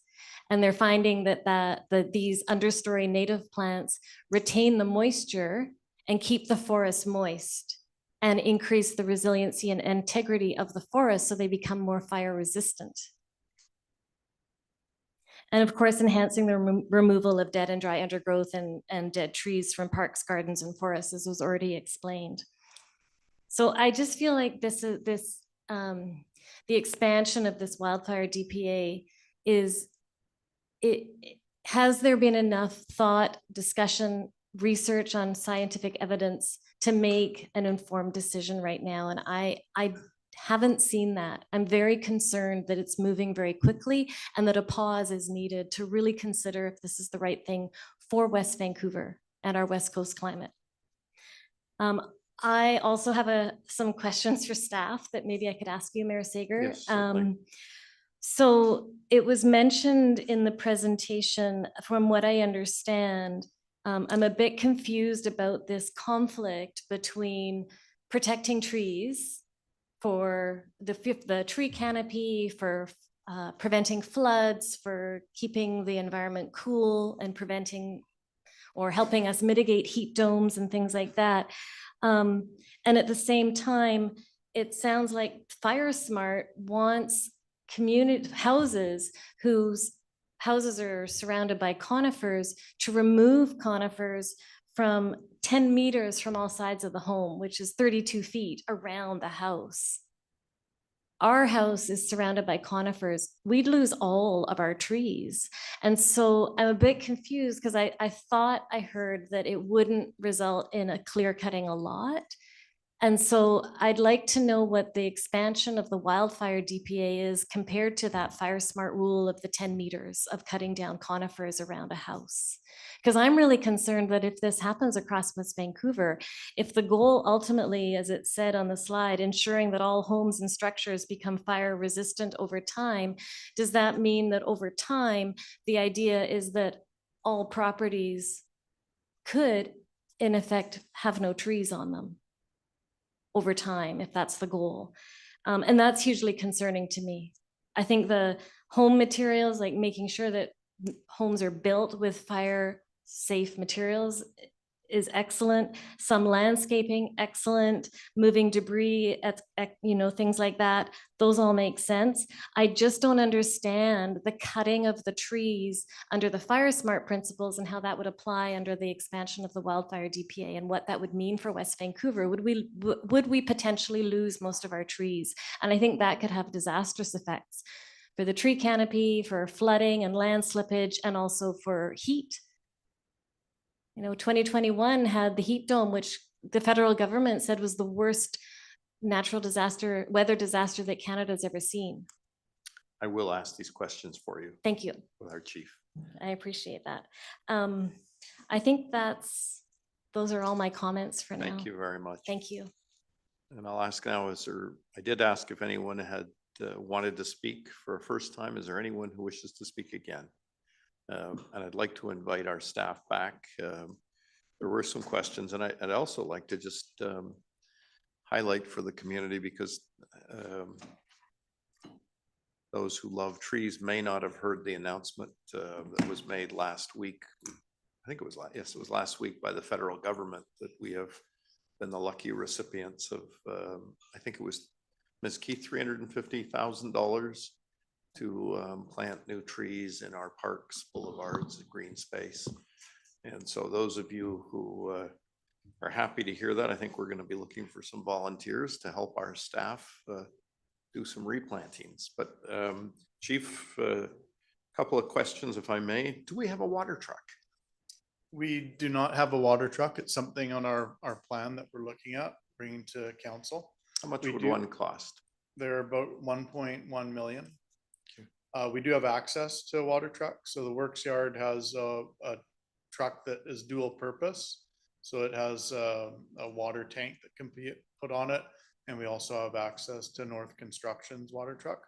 But we're working with the District of North Van Fire Service, who are also looking at what's called a water tender, and looking to see if we were to get one and they were to get one. You need really several in order to be able to ferry the water. All our pumpers have water, and we do have 2 Type 5 wildfire trucks, both of which have water tanks. But in terms of a tender, a large water truck, we don't have one in the fire department currently. Thank you, Chief. How far along are we on our community wildfire resiliency plan? Ms. Keith? So as of right now, the consultant that's doing the plan has completed all the field work to identify risk areas. Staff are currently working with a consultant to bring them up to speed on where we're at with the previous plan and what we've done since 2019 when the plan was adopted. The intent is to have the plan or a draft plan by June or July, which at that point we'd like to present it to the Environment Committee for review and feedback. So thank you. I should know the answer to this question, but I don't want to make a mistake. Do we have a wildfire expert on our staff? We have. They're both looking at each other. They're learning a lot. No, we can both answer. You go for it. We have a number of staff that are trained as wildfire firefighters. We have a couple of suppression staff that have spent many years with the BC Wildfire Service.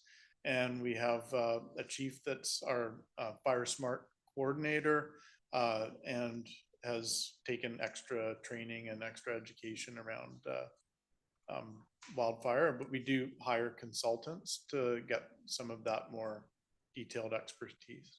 Thank you. Ms. Keith, are you aware of the discussion around the cedar hedges and the replacement, and the reference was made in the Westmount area? Yeah, so I'm not aware of what exact property they're looking at. I do know that junipers and cedars are not a fire smart, like I'm reading the fire smart guidelines right now. They shouldn't be planted anywhere on a property within the 10-meter zone. So if that is a case, then we'd have to look into it. It could be potentially a property that has not been signed off yet or completed. Just to clarify on the previous question, when I said there was 8 completed, that's 8 completed signed off. There's approximately 113 approved wildfire development permit applications for new builds since 2020, but the houses just aren't done yet. So I can't answer that specifically, but I do know that junipers and cedars are not not supported in the 10-meter zone. Thank you very much. Any discussion on particular trees that provide better or prevent ember launch? I think there are going to be trees that are more prone to producing embers, but really from my experience, it's about the fire behavior that you're seeing. So the embers are produced by a particular tree. They don't travel very far. It's when you get a large firestorm that it creates its own fire weather, and those will carry embers because it'll carry branches. And that's also in a structure fire. So an example in the slides that we had was a fire that occurred in Vancouver, and I believe it was 2003 or 2004. It was a development under construction, and there was a fire, and that had a lot of the building materials that were being lifted through the column of heat and deposited around the community and starting separate structure fires. So it isn't necessarily, we're not super concerned about the branches producing, the tree branches producing embers and traveling a long way on their own. It's the big fire that's going to carry larger material, large distances. So it's, thank you. Suppose both. Did you hear the question regarding the current formula on wildfire areas? I don't know that I. So from what I understand, I think the question was, how was the existing development permit area delineated? The consultant that developed our community wildfire protection plan did that during the process of developing the plan and identified, I mean, it's approximately a 100-meter buffer. That's sometimes difficult in certain neighborhoods depending on the street. So like we, did it as well as possible. And it was all properties within that area. And when we were talking about, forest interface, it was, and sorry, I would have to go back to look. It was the forested area was defined as a certain length or size of continuous forested area. And I can't exactly remember that size, but there was a methodology behind that. Thank you. Any comment about relaxed building materials? So it wasn't a relaxation of building materials. The building or the house was built with fire resistant material, but they wanted some features on it that was wood and that certain property. So the wildfire assessment that's done is done prior to the build, right? It's looking at the conditions of the property as it is prior to development. And I believe that certain property was at a lower risk level than others. And so that they allowed some of the external features on the house to be of wood up to a certain percentage with all other fire resistant materials, which reduced the risk of fire on the property while still allowing that. The relaxation did not come with it was not a trade-off for allowing to clear cut the lot. Thank you. Any discussion on the threats from members? That was also brought up. I think you've answered. Don't remember that question. Okay. Sorry. And then two DPAs when you've got a conflict between the two of them. Right. So we have several properties where we've had, for example, the wildfire development permit area overlaps with the watercourse permit area. So you have the riparian areas of the creek, and then you have wildfire on top of that. So in our creek areas, which is 15 meters from top of bank, all trees over 10 centimeters in diameter are protected under the guidelines. So our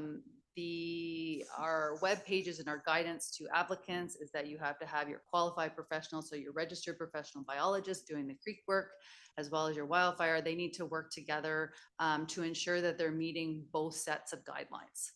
And so they work together, and typically, like based on the feedback from the environmental permitting staff or my team, is that typically there is as many trees in the riparian area are protected, and so they're typically left. We don't use our creek areas as fire breaks and corridors. That must be clear. That's not the intent. Thank you. And just finally, I'm very interested because I always love to know what's going on in Salt Spring about their undergrowth study. Have you heard about that? Is that? No, I mean, so to clarify, like our community wildfire protection plan, we do have recommendations to do our field treatment on public lands. And part of that is follow-up monitoring and restoration of these areas. So we've only, District of North Van has been doing, as an example, been doing field management work in their public lands for 15 years probably now. So they've done some restoration work. They've gone back into areas, they've done some replanting. The intent is that we do that as well. We're very early stages in terms of, we've only done a couple of areas in the last couple of years. When I mentioned Westwood Park, that is a prime area to do the understory planting. It's true. What the resident said, Ms. Hale said, is that does retain the moisture. It's very effective, and we could look to do that. Also in the Fire Smart principles, even on private property, that's encouraged to do that undergrowth, maintaining it though, and not letting anything dead accumulate and that sort of stuff. So it's really sort of ongoing maintenance requirements, definitely. Thanks very much. I think I'm not seeing any other member of council with any questions. Oh, Councillor Gambioli. Bill, you regretting staying? You missed this, don't you? One of my questions is, there was no indication that this was run past our environment committee. Was it run through that committee? No. Okay. And so just to clarify, I thought we had an interesting email from this builder who gave some really practical examples, and his report, which goes on, of course, for pages and pages. I mean, the report from the qualified professional. And, his commentary was that it essentially, this eliminates almost any type of wood used on any building. So you're saying that there's sort of small exceptions, but that's the impression I get. I get the impression that this is going to really wipe out a lot of the kind of neighborhood character items that we sort of take for granted, including wooden fences and, any kind of siding or any kind of, structural pieces of buildings that are made of natural, local wood. So through the mayor to Councillor Gambioli, there is small components of wood that is able, we are looking at the exterior finishes, so, houses can be still built with wood interiors and then sided with something different. But there are certain areas where it can be with wood features. So I think you could still maintain the form and character of a neighborhood. With respect to wooden fences, they really focus on the non-combustible, in the 1.5 meter right around your house. So yes, if you're going to build a fence right in 1.5 meters around your house, then it shouldn't be wood. If you're building your fence, over 10 meters out on the side of your property, then it could be a different material. And so I think, I'm not going to comment on what that builder builds or where he's been, but, I was looking at several pictures of homes that have been built and they're still maintaining character. A lot of the fire resistant materials, as I think I've mentioned, have come a long way in terms of their look and, well, what's the word? Like how they, how they look like other types of materials. You can get a lot of hardy plank that does look like wood and can maintain the character. It will change some looks, but I think that there's a lot of composite materials that can still maintain the character of a neighborhood. That I know that builder mentioned, we wouldn't be allowed cedar hedges and those things anymore. Frankly, the current climate conditions are not allowing cedar hedges to really thrive and survive. There's many dead ones, even without fires in this neighborhood. And so I don't know if as years go on, they're going to be something that people can plant and actually maintain and survive. So, we are adapting to a changing climate, and this is a way to better prepare for what's future. Just to clarify, I never mentioned in my presentation that we would be doing tree removals. So there's some inaccuracies in what some of the residents have been saying. Right now on a property, the trees that are protected are over 75 centimeters in diameter. So people are removing trees on their property to build new homes, even without the wildfire development permit area. And so our proposed modification to the amendment is to try to minimize that as much as possible right up front. So prior to submitting a building permit application, having them really look at all trees over 20 centimeters in diameter and what else you could do rather than full removal.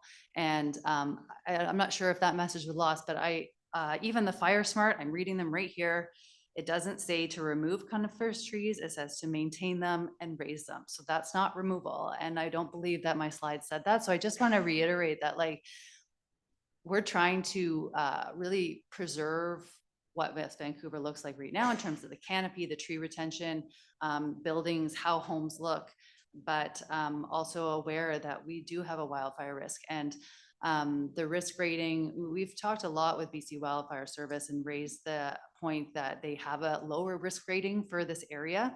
But they've acknowledged that their ratings don't include the human element of it, which our fires are caused. And that is a real risk in this area. And yes, more messaging and communication can be done, but there's a lot of users on the North Shore Mountains up there, and we need to account for that when we're looking at wildfire risks. So I just wanted to add those points in of clarification. Thank you very much. Okay, Councillor Watt.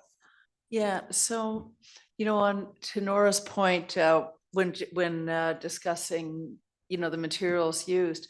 I also look at the unintended consequences of moving away from natural materials and encouraging more basically chemically composed elements. So, in the greater discussion on the environment, we also have to look at the other unintended consequences of what we do as we move more and more into artificial materials.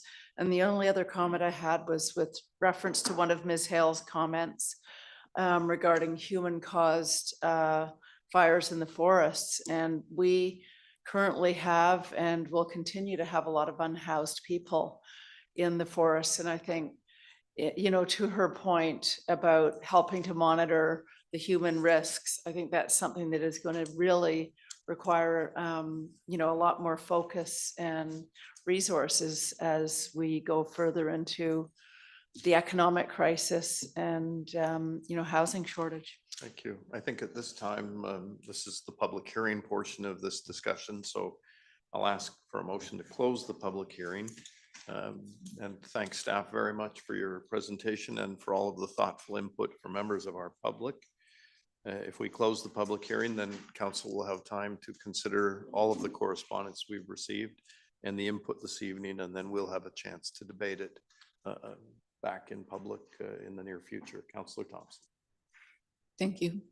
I'll make the recommendation that all written and oral submissions regarding proposed official community plan bylaw number 4985, 2018, amendment bylaw number 5375, 2025, regarding the NE1 wildfire hazard development permit area designation up to and including March 31st, 2025 public hearing be received and that public hearing be closed. Thank you. Is there a seconder? Councillor Snyder, any discussion? I'll call the question. All in favor? Contrary? The public hearing is closed, and we'll now turn to the regular council meeting. And again, our thanks, Councillor Soprovich, great to see you. Thanks for coming this evening. You have 4 minutes to vote. Out and down the hall. I'd now like to call the regular council meeting to order. Could I have a motion to approve the agenda, Councillor Thompson? I'll recommend that the March 31st, 2025 regular council meeting agenda be approved as circulated. Thank you, Councillor Cassidy. Thank you. Discussion, question, all in favor? Contrary, carried. Could I have a motion, please, on the proposed 2025 to 2029 5-year financial plan bylaws? And there are a number of them. I think we could take them. You could, if you wish, Councillor Gambioli, move them as written. But separately. No, Is that right? well, could we move them as written throughout, or? I don't see any reason why you couldn't. if that's your For wish. these particular bylaws, we can. You can, yes, you cannot? You can. We can. You can. So you could move items 1 through 10 as written if you wish. Should we ask if there's any questions from any counselors or discussion? Well, if you move the motion, and then I'll ask if there are any discussion. Okay. All right. So I will recommend that the proposed 5-year financial plan, okay, that all of the 5-year financial plan bylaws in phase 1 capital funding report be read a first, second, and third time, numbers 1 to 10 as written. Thank you, and that's Councillor Thompson. Is there any discussion? Councillor Watt. Yeah, so this council received an email, with documents from 2 members of the Finance and Revenue Committee. And while we were sitting in this meeting, another member of that committee wrote an email in support of their questions and concerns. And I'm just thinking it might be prudent before we vote on this, that we, if possible, put those questions up on the screen or have Ms. Gordon address them before voting, because the recommendation from 3 of the members of the Finance and Revenue Committee is to postpone voting on this matter until such time as we've been able to thoroughly go through all the questions and concerns. Thank you, Councillor Watt. And I And I certainly respect their desire. It does come down to timing of sending out tax notices and such. But Ms. Gordon, I'll turn it over to you. Yes. Thank you, Your Worship. I'll just quickly, I do have a copy of the email that Councillor Watt referred to. And I'll just quickly go through the concerns that have been raised. I think the first concern was that there was no breakdown in the bylaw between the general fund, the utility funds, and so forth. It is a consolidated plan. And so, in fact, there is no breakdown actually available, but I will point out that the general fund was the subject of the public consultation and consultation with council and with this committee, very extensive.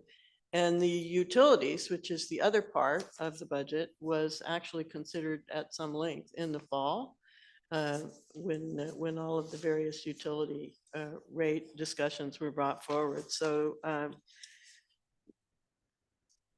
it's not actually common to present anything other than the consolidated bylaw, which has been put forward here. But we did provide a breakdown in the preliminary budget book, which we published, and we will also be providing a breakdown in the budget book in the much more extensive financial plan report, which we provide subsequently. And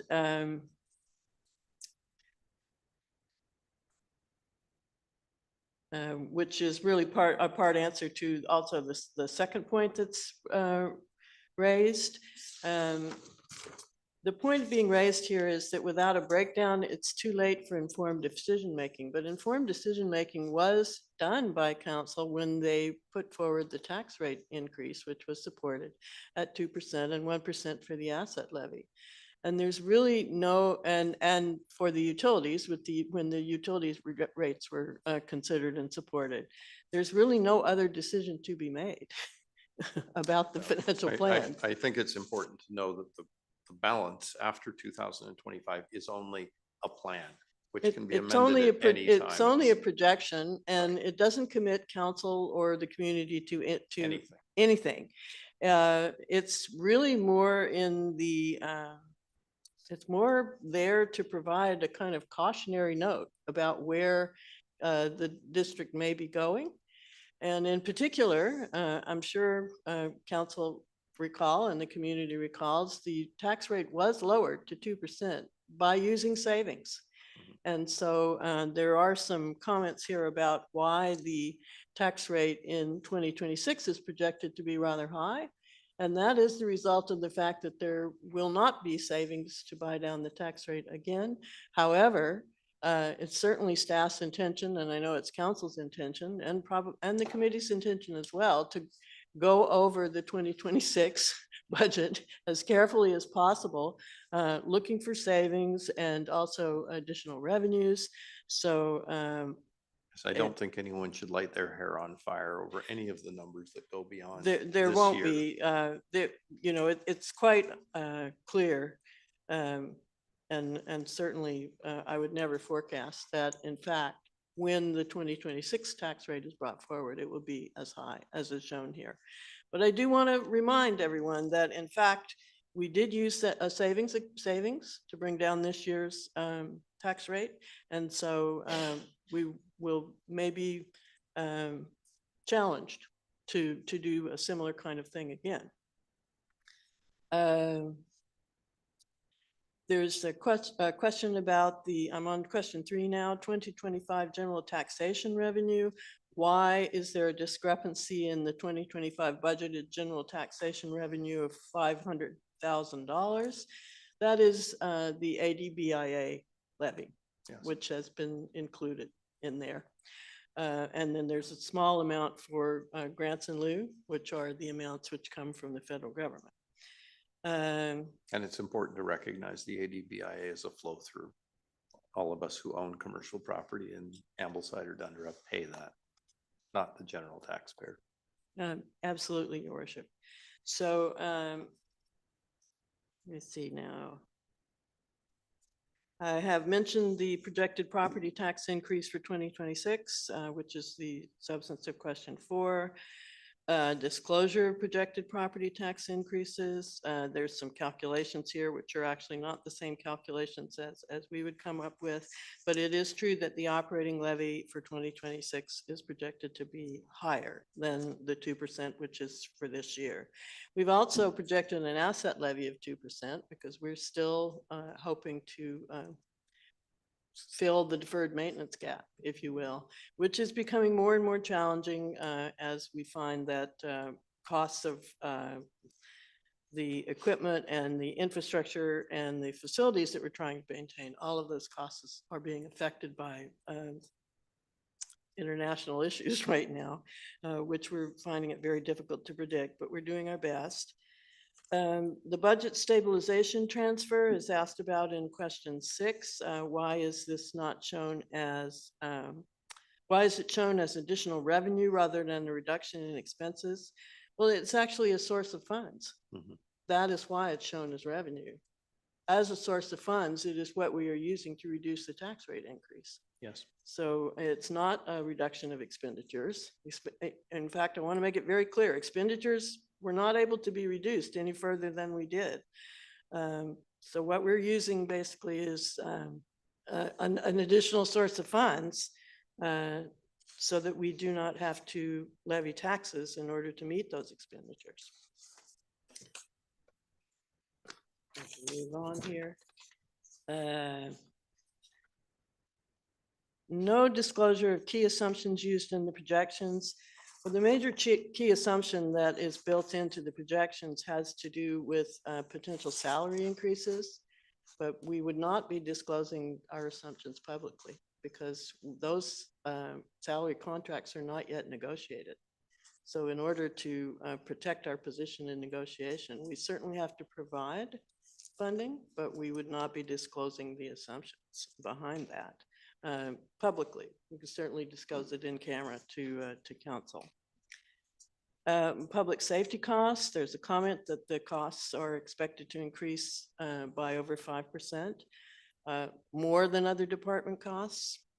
That is in fact based on our understanding of what public safety costs are going to increase.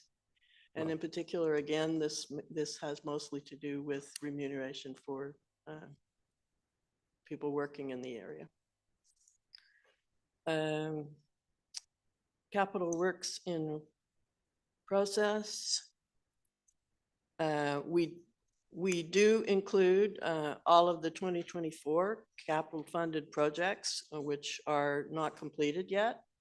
So we didn't put that into the preliminary budget book, but now when we've been through the year end, we have the figure of what we're carrying forward. So that's what we've included there. General fund provision for reserve expenditures. The reserves, as I've mentioned, are savings accounts and contingency accounts. It's not actually known when they might need to be used. So what we do is we bring all of the reserves into the budget so that they are available if council, for instance, makes a land purchase, or if we have a contingency event where we have to draw on our contingencies, those funds are then available. If we don't put them in the budget, we would actually have to amend the budget to make them available. And in many cases, that would be an extra step, which we don't need to do. So what we do is we put them into the budget and make them available.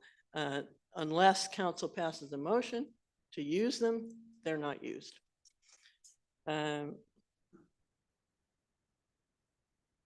Other transfers to reserves, that's the increase to the asset levy and also the environmental levy, which we're assuming in the outer years of the plan, the environmental levy would in fact start to be incremented. It hasn't been incremented in the past 2 years, but we are assuming that there would be a need to increment it in as we get on towards the latter part of the plan. There's a question about the fees and charges. Does fees and charges include the additional North Shore wastewater treatment plant levy? And the answer to that is it does not. We're not considering that a fee or a charge. We're actually considering that to be a regional levy. So we're adding that onto the regional, on the tax bill, it will be added onto the regional tax levy. And then there's a follow-up question about the North Shore wastewater treatment plant levy and permissive tax exemptions. Council decided and supported my recommendation that we treat this as a levy in order that it be made deferrable. Once it's a levy, if a permissive tax exemption is given, it will apply to that levy. I mean, legally, exemption applies to all levies. So as long as it's being treated as a levy, it would be included in any permissive tax exemption. Deferred capital maintenance. The deferred capital maintenance issue was discussed at length in the asset management report, which council received earlier this year. We produce that report every year. We'd be very happy to sit down with the committee and go over the deferred maintenance, or council or anyone of the public who wants to know about it. It's that graph that we produce for the asset management. We have extensive lists of projects, which unfortunately we're not able to meet all of the maintenance requirements, which we know that we have. And that is where the deferred capital maintenance number comes from. The options for addressing it, again, we go over those whenever we discuss asset management. We need to provide more funds. That's where the asset levy comes in. We also need to consider carefully whether in fact all of the assets that we're currently trying to maintain need to be maintained. I'm currently working with Mr. Wong on the facilities. We're basically trying to classify all of the facilities that are being maintained or that are on the district's list, and deciding whether they, which are the crucial ones to maintain and maybe which ones can be postponed. We're constantly looking at issues of safety and trying to get the best value for money. But there's work to do in that area, and there's work to do. Every community is challenged with this. Basically, we're trying to maintain more than we can afford to maintain. So we need to consider carefully how we're going to do that. Timing of adoption. Why does council not deal with the financial plan bylaw at the same meeting as the annual tax rate bylaw? Well, because if any change is made to the financial plan bylaw, the tax rate bylaw has to be redone. And we are, there's a question here about why we are, do we have a lot of extra time, which we could still be spending, because there's a May 15th deadline, statutory deadline, to get the tax rate bylaw done. We are running out of time. We actually only have 2 more meetings after this before the deadline. And also, we have the unfortunate situation that we're informed that the post office may go back on strike on the 24th of May, which is when we would ordinarily be mailing out the tax bills. So we're trying to mail them out early, because it's sort of a disaster for us if the post office is on strike when we're trying to mail the bills. Even though we have electronic versions available, not everyone is comfortable with that. And we'll be out delivering there's a it by deadline hand. for paying the taxes. So we are in a bit of a crunch, and we would really appreciate moving this forward. We'll ask everyone in the room here, if they go on strike, we have to hand deliver them. Be looking for volunteers.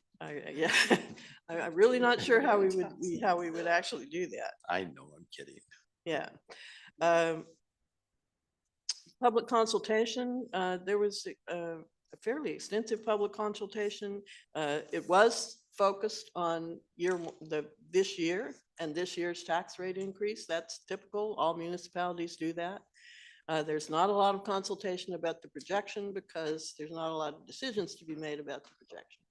What people want to be consulted about is what's going to be done now, what's going to be done this year, and what the tax rate increase is going to be. So that is where the public consultation has been focused. Categorization, of capital expenditures.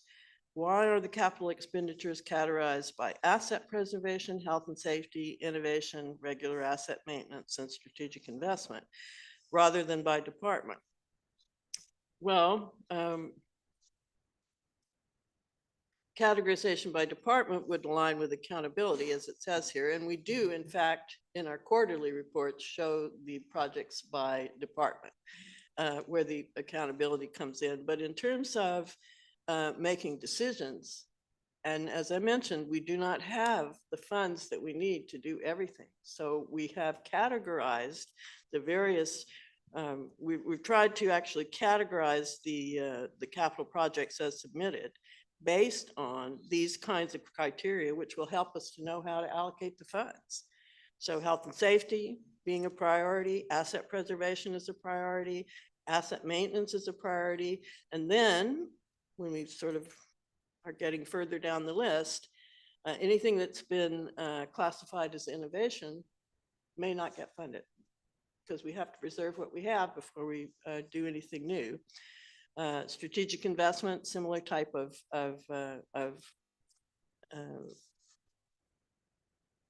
I guess framework is being applied. We're totally open to talking with the community and with council and with the committee about any other way they would like to see things classified. What we're trying to do is be transparent and to be as clear as possible about what is happening in terms of how the assets are being managed and how funds are being allocated to them. Increase in capital expenditures. There were some items which were added from the preliminary financial plan, mostly related to Cypress Village. The Cypress Village items were not in the preliminary plan because Cypress Village wasn't approved quite yet at that point. It now has been approved. There's a number of commitments that are in there that the district have made in terms of creating a fire hall, a community center, and quite a few other actually infrastructure items. So those have now been included, and that's what has been added there. Also, some additional renovations for fire hall number 1, some of which are to do with the fact that we're going to try to, I know the fire chief mentioned that we have, that we have a fire truck on order from the United States, but we're also trying to use Canadian suppliers for one of our pieces of fire equipment and to encourage and support a Canadian source. But we have to increase one of the sizes of the bays in order to accommodate this, which is something that needs to be done anyway. So these things do continue to come up. And also for that reason, we do a phase 2 capital appropriations report, which we do in July. So we haven't allocated all of the asset levy money here. We wait until phase 2. And we do find that when we do that, priorities may have changed. Some of the things that are even funded here, we might say, okay, in fact, they've now gone further down the list and we have other things which have come up. This council is very active. They are pursuing any number of goals, new parks, you know, and new facilities. And so the priorities do shift around and we try to accommodate that. We know, we're grateful, and you're keeping on your toes. Ms. Gordon, I think that covers it very well, and we are grateful to our new finance committee. They made some recommendations that certainly assisted with this year's budget, and I think when they appreciate that this, what we're voting on tonight is just a very wide plan into the future. It's not committing council to anything. And I should just say to members of the public, we have a superb purchasing agent, and there's been a lot of discussion about buying Canadian, and I think we're all pretty proud of that. We've asked that our purchasing agent come forward when he feels the appropriate time to just talk about what we are doing as a community, and I think you will be really impressed with his thoughtful, very intelligent approach to the current unfortunate world situation. Councillor Thompson. Thank you. Yeah, I actually just wanted to comment on this as well. We really enjoyed the financial committee and their eyes, different way of looking at the budget. It was interesting tackling the budget the way we have like no other time, knowing that that's not going to be the precedent, but a new way of tackling things. And even the series of questions I actually really enjoy. It refreshes my mind. It opens up some thoughts I hadn't heard of. So thank you for taking that time. But you know, what I've learned in my time on council is that we as a council have put a lot of effort and debate and worked with the financial committee to set this year's tax rate. And it was far beyond anything we ever thought we'd be doing a year ago. And I've always taken the 5-year plan as that projection for precisely what Ms. Gordon says. We've got a year ahead of us of making decisions, and it gives us a perspective of things we have to look out for. We're always getting hit with surprises or opportunities that we just can't resist, which messes it up all over again. But I think the 5-year plan for me is just perspective that is so valuable. And I just don't see any need to divert this or any longer. So I'm fully supporting it, and thank you for your work. Thanks very much. No other discussion. I'm going to call the question. All those in favor? Contrary, the motion is carried. I'm going to just, with council's indulgence, move item number 7. No. Sorry, if you want to discuss it, did you?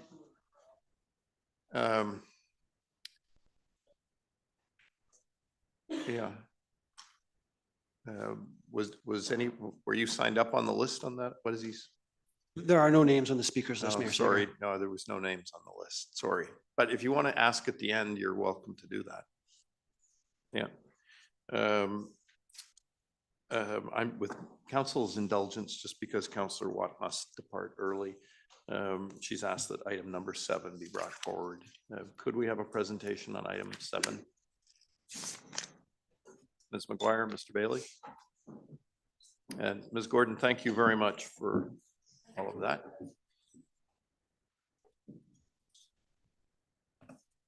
And I apologize for those people who are here for other items, but this is important. So Ms. McGuire. Yes, thank you, Mr. Mayor. I do have a short presentation. Just bring it up here.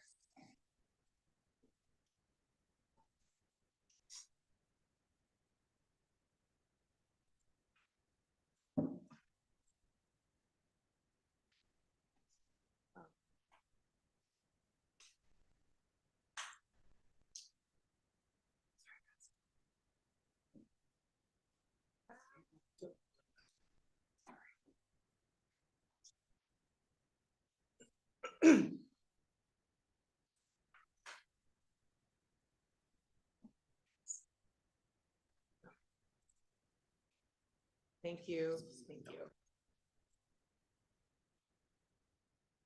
Okay, so for consideration tonight is a preliminary development proposal for a site on Duchess Avenue. You can see a rendering of the proposed duplex project here on the screen. And you can see a map here showing the location of the site. The site's located on the south side of Duchess Avenue within the Taylor Way corridor. The site specifically is just east of Taylor Way and located just over a block from Taylor Way and Marine Drive. Within this block, and then sites to the north, and within this block are zoned RS3 currently, but noting that directly to the south is the 5-story Amica Seniors Living project. Here you can see a landscape plan that's showing the duplex proposal. So what's proposed is a total of 4 units with 2 primary duplex units, with each duplex unit having a secondary suite. The proposed floor area ratio, or FAR, is 0.57. The building is 2 stories plus basement, and there are 4 parking spots proposed. So the site is subject to a number of relevant official community plan policies. The first one is that across the district in all residential areas, there is policy that allows consideration of duplex housing in residential areas within the district. This site, as I said, is within the Taylor Way corridor, and you can see the map on the right-hand side of the screen there. The site is within the boundary that's identified in the official community plan, where future planning is anticipated to create a local area plan for Taylor Way corridor. The directions in the OCP speak to how the plan would be prepared in future. That hasn't started yet, but in staff's opinion, given this site's close proximity to Taylor Way and Marine Drive that allows for convenient access to frequent transit and services, that a duplex proposed here could potentially preclude discussion or a fulsome range of housing options within the local area planning process. And so with that in mind, our recommendation tonight is that this preliminary development proposal not proceed for consideration prior to the adoption of the Taylor Way local area plan. And we did provide that advice to the applicant and encourage them to get involved in the future planning process for the local area plan. And they requested to come forward to council for consideration at this time. I understand that the applicant may be here in the audience and available for council's questions. If council has questions of them, and I'd be happy to answer any questions as well. If council did wish to consider the application to proceed further, there is an alternate motion in the staff report that could be up for consideration if council wanted to go that direction. Thank you, Ms. McGuire. I think we would hear from the applicant if the applicant is here. Is the applicant present? Sorry, before we hear from the applicant, Councillor Gambioli. Just explain a little more what you mean by this would impede the progression. I mean, what do you mean exactly? Are you saying that? I mean, what I get from what you're saying is that someone would build a duplex, put a bunch of money in, and then not want to participate in the discussions, or not agree to sell in case there's a whole block that needs to be amalgamated, or what exactly do you mean? Sure, that's through the Mayor, Councillor Gambioli. So maybe I'm just bringing up this map here. I think it's on screen. You can see the site's located mid-block, and it is located directly adjacent to higher density sites already that have been built, like including the 5-story seniors Amica Living. It's located quite close to Taylor and Marine Drive, and so in staff's opinion, if a duplex project was built here, it could, given its mid-block location and its close proximity to the heart of this area, it could preclude future potential higher density housing options from being considered within this block. And so that's, really from staff's perspective, that would be potentially a missed opportunity here on this site that is so conveniently located close to frequent transit and services and amenities. But when you say preclude, it doesn't really mean preclude, like we could still zone it. And then it just depends what the owner wants to do. Or are you saying there's another way of precluding it that I'm not understanding? No, I think that's an accurate way of portraying it. It's not that, in future you couldn't consider other housing types around this site if this site was developed with the duplex. But generally speaking, if you're looking at planning like that for a neighborhood, you would be looking at an entire block area to be a similar type of housing possibly, and transition from higher density areas through the neighborhood. So it would, potentially, it wouldn't preclude us from considering those housing types in future, but would be maybe in advance of those and potentially a missed opportunity for this site. Thank you. Councillor Cassidy. So the gentleman in question, he's well aware that there's the opportunity in the future for higher density on the site. Through the Mayor to Councillor Cassidy, yes, we did make the applicant aware of the future planning that was anticipated for the Taylor Way corridor and encouraged the applicant to get involved at that time. Yes, well, I visited the site, and his neighbor to the east is a brand new, beautiful home. And his neighbor diagonally across the street is a lovely, relatively new home. And there is a lot for sale on the corner. So the transition in on this street has begun. Him putting in this duplex would just be continuing the process. And he does, if you ask me, have the right to do what he wishes, provided he complies with our rules and regulations as they presently stand. So this announcement of Hudson's Bay closing is going to be an absolute game changer for West Vancouver, because as we know, there has been the opportunity potentially for this to be a transit site, which then would give the opportunity on the north side of Park Royal to develop to some great extent as far as height is concerned. So that may well have us rethinking what we want to do with the Taylor Way corridor, that we have all the density we ever want to have currently on the north side of Park Royal. So, I mean, this individual, I'm assuming, is a relatively intelligent man, and you have given him an option, and he wishes to continue with his original plan. So I'm having difficulty understanding why we would feel that we have the right to stop him doing what he wants on his own property, particularly when his neighbor is a reasonably brand spanking new home, very beautiful, and the one across the street similarly. Well, I So, think we can ask those of the Yeah. applicant, so. thank you. Through the mayor, Thank you, may Councillor I just, Cassidy. may I respond Mr. to that? Bailey? So Councillor Cassidy, just to clarify, he doesn't have the right to build a duplex right now. He would need to rezone for that duplex. And that's quite different. And so our concern with that is, you know, where there are single family houses that are redeveloping, and sure enough, you know, people can develop with respect to their own single family homes. But as we start to, you know, do things like duplexes and those lower density things, we think that it will take away opportunities for, you know, development in that area that could be more appropriate for the zone. And, you know, as you noted quite rightly, you know, the Hudson's Bay closing would be a game changer.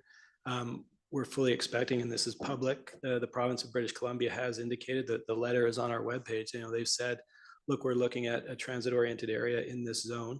On the map immediately to the southwest is, you know, council's rezoned that for a 6-story, 200 unit rental apartment building. And, you know, our concern is that in that context, a duplex from a public perspective might not necessarily be the best thing, particularly when we're looking at you know, maximizing our housing opportunities in and around transit. That's our general perspective on it. Thank you, Mr. Bailey. Councillor Snyder. Yeah, I just had one question. I think it was page 5 of the report. It's a rendering of the actual building of the duplex that's being proposed. And it says access from Marine Drive. Yeah, that's inaccurate. It's access from Dutchess. So it would come in off Marine Drive, obviously, but then I think it would, you know, come down from I'm Dutchess. trying to figure out how you're gonna get from Yeah. Marine Drive to that. And are these the only renderings that we have? Is just I mean, they're quite, just sort of looks like a gray box to me, but I'm just wondering, is that the only renderings that have been provided to, other than, I mean, the landscaping and the actual design of the building, but is that it for renderings?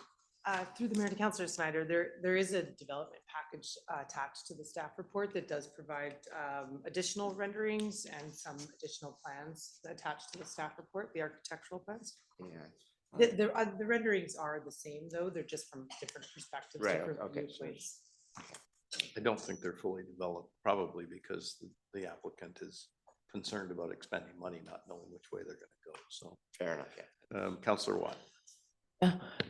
So to Councillor Cassidy's points, you know, what he's proposing isn't that a character for the new developments on the street? And I actually commend the applicant because he's not sitting in the wings, you know, like a vulture thinking how much money and development opportunities can I suck out of this property? He is instead looking at the neighborhood character, which I believe is probably more important than trying to see how much we can cram up and down Taylor Way, because the province would like us to, you know, continue to densify and become something that this community isn't. So I mean, that's really all I have to say, but I think it's an excellent proposal. Let's, the applicant's here. We'll give them a moment to speak, but first, Councillor Gambioli.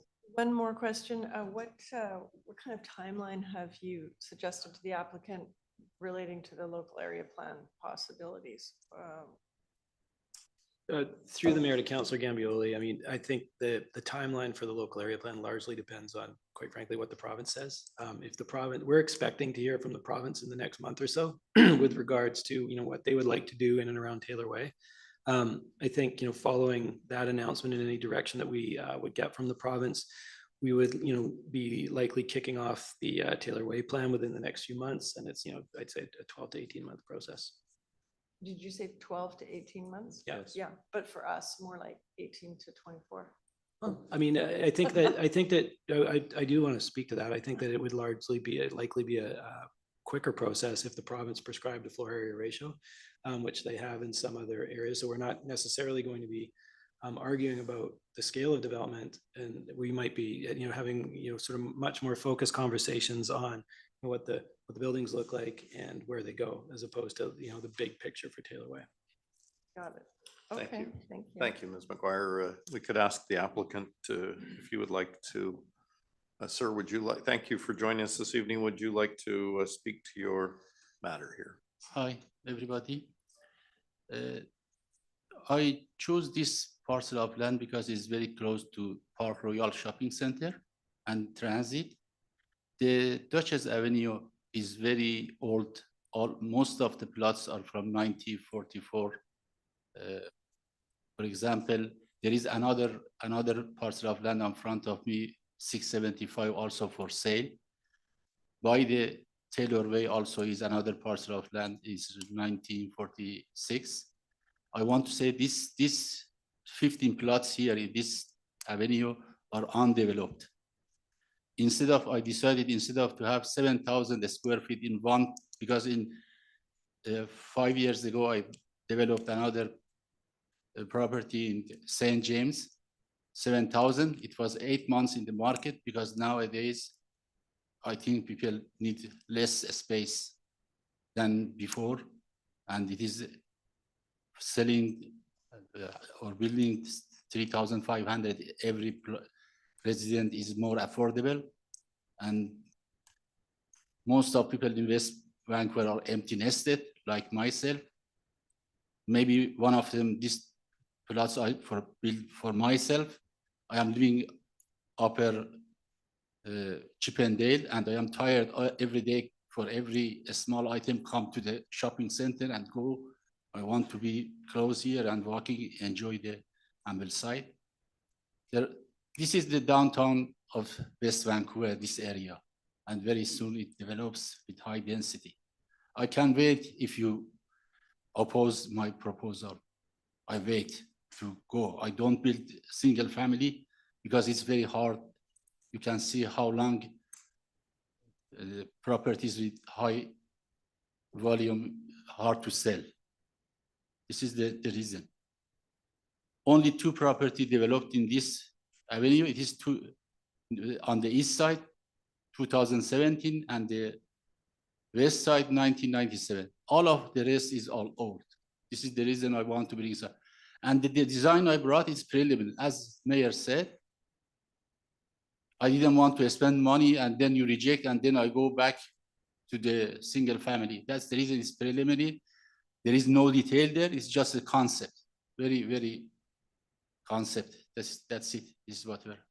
It depends to you. Thank you very much. Any questions from members of council? I think the message that is being conveyed by staff, and I recognize one of your neighbors is here today who's extremely experienced, probably more than anyone else in development.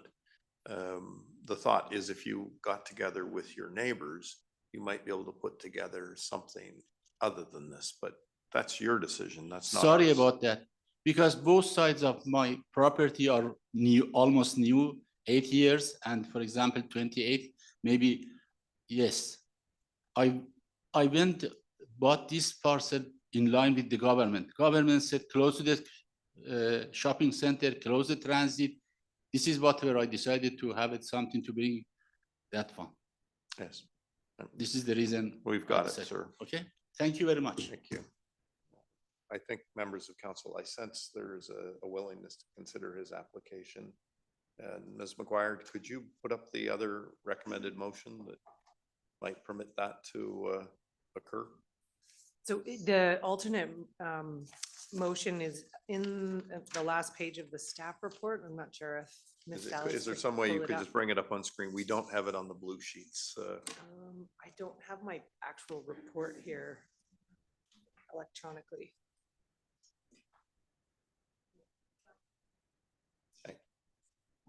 Are you going to type it out? You can't paste and copy.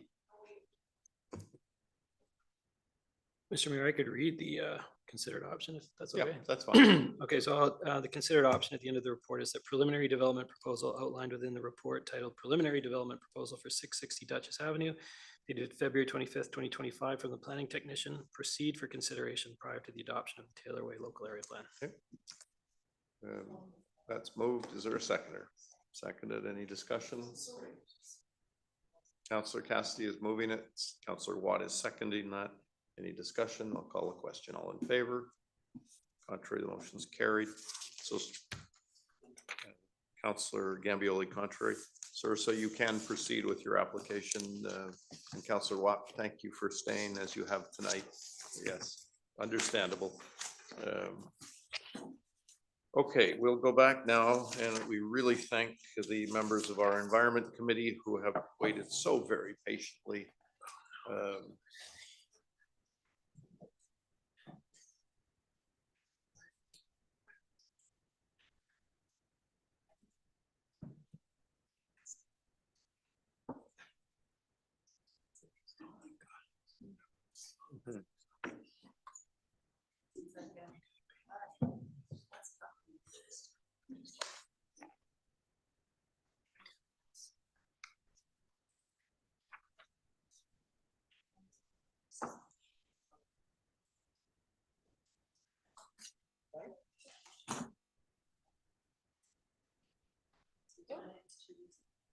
We still There have you the go. floor? Yeah, here, no, Heather, you sit here, yeah. Sorry, I'll get out of the way here.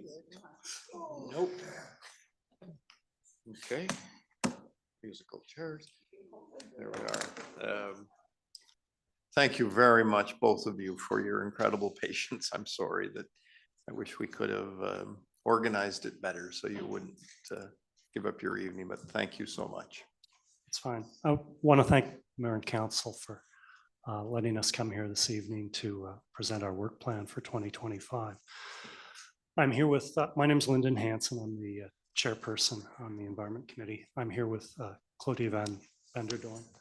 And Claudia was the chairperson of the committee last year.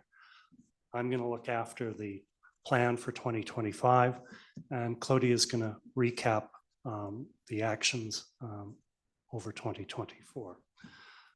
So this is our committee.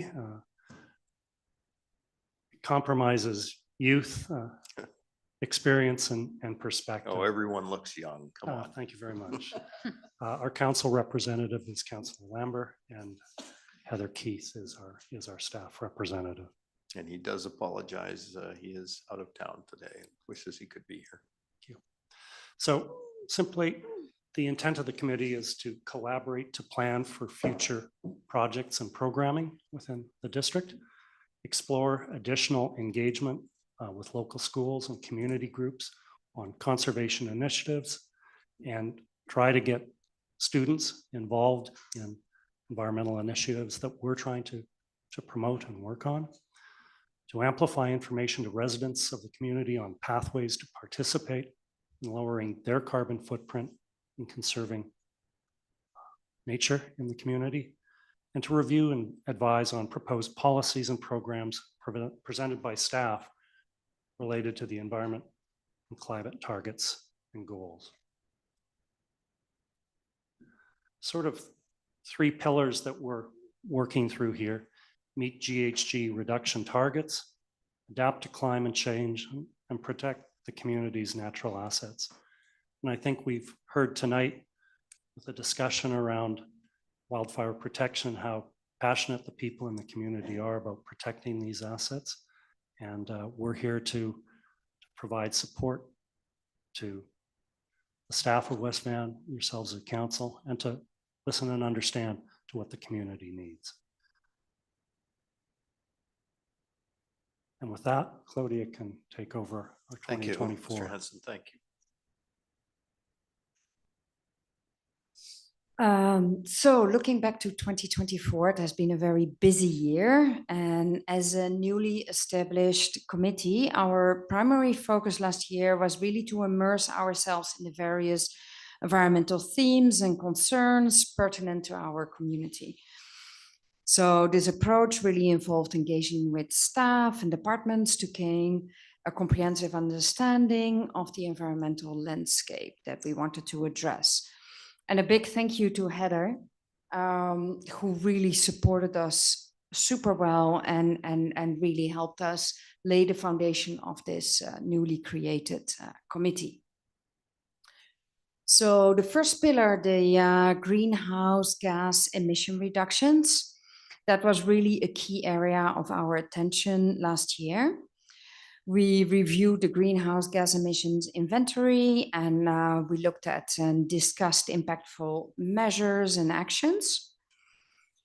We also provided input to finalize the climate action strategy so that it aligned with the community climate goals. We conducted a community heat pump survey to assess adoption rates and identify barriers to the implementation. And we offered recommendations on initiatives in the active transportation and strategies to enhance heat pump adoptions and other measures within the building and permitting framework. Then when it came to education and outreach, we really tried to step up a little bit more the community engagement, and we participated actively in the Cultural Fest, Spring Fest West, and Go by Bike Week, where we engaged with residents to promote environmental awareness and sustainable practices. We also helped with the school-based initiatives, including the tree planting. Then when it comes to climate change and protecting natural assets, we actually, when it was in addressing the wildfire risk and urban forestry concerns, we really reviewed and provided guidance on the wildfire fuel management program, and we supported the completion of the urban forest management plan.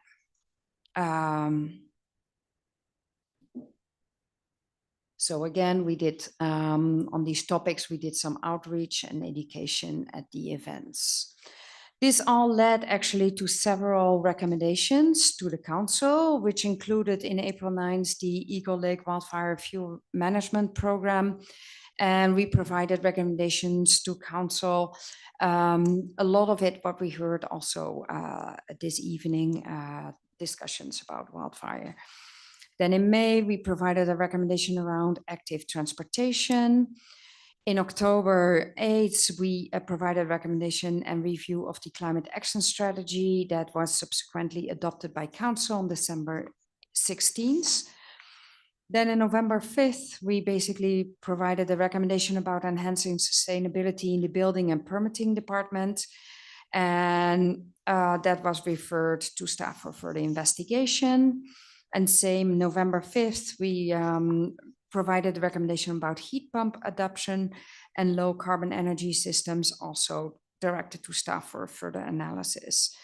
So in summary, 2024 has been a foundational year for the Environment Committee, marked by extensive learning, active community engagement, and the initiation of key environmental strategies. Thank you. Thank you very much. On to you. So for 2025, our objectives are largely to continue and build on the success of 2024 and to further work the various areas. So the next few slides speak to that. I'm not going to go through these in tremendous detail, but I will just give you a sort of high-level review. So for GHG emission reductions, we're going to continue to work on supporting energy efficiency in homes and businesses. So how are we going to do that? We're going to, again, use student volunteers to help us reach out to the community. A couple suggestions we have is having on the district's website short stories or, if you will, environmental moments that describe ways where individuals can take actions in their own homes to reduce energy use. We're going to support staff in investigating energy efficient measures as part of home renovations and incentivizing green building projects, and continue with the work on the adoption of heat pumps and other low carbon energy systems. Active transportation, again, student volunteers to support us. We're going to review the 2024 active transportation motion, I believe was sent to council in November or April, sorry, and identify actions to bring forward to council for your consideration. We're going to support staff in updating the district's strategic transportation plan and work to ensure that active transportation infrastructure is as safe as possible. And we're also going to assess and plan for a potential car-free day in West Vancouver. Of course, promote alternate forms of transportation, e-bikes and the like.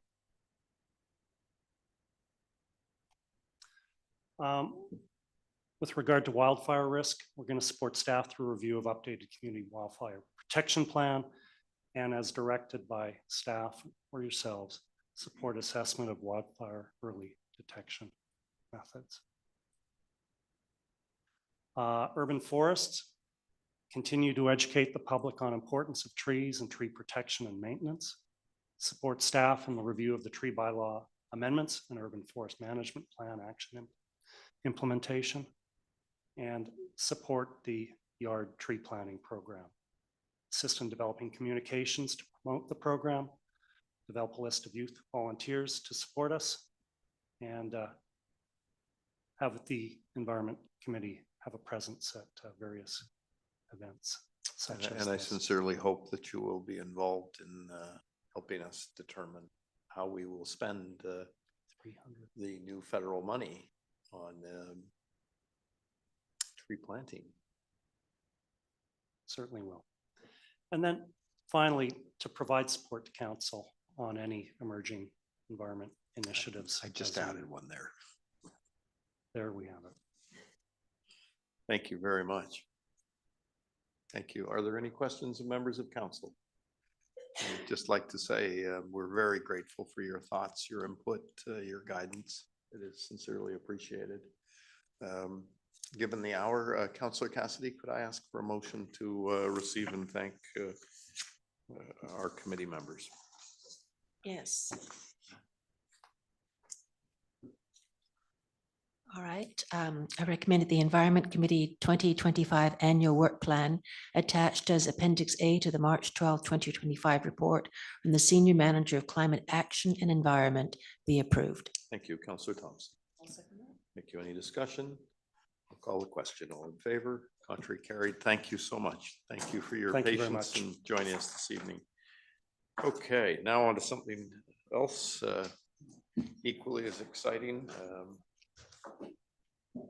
Ms. Lawler, are you making the presentation? It's a night for parks in West Vancouver.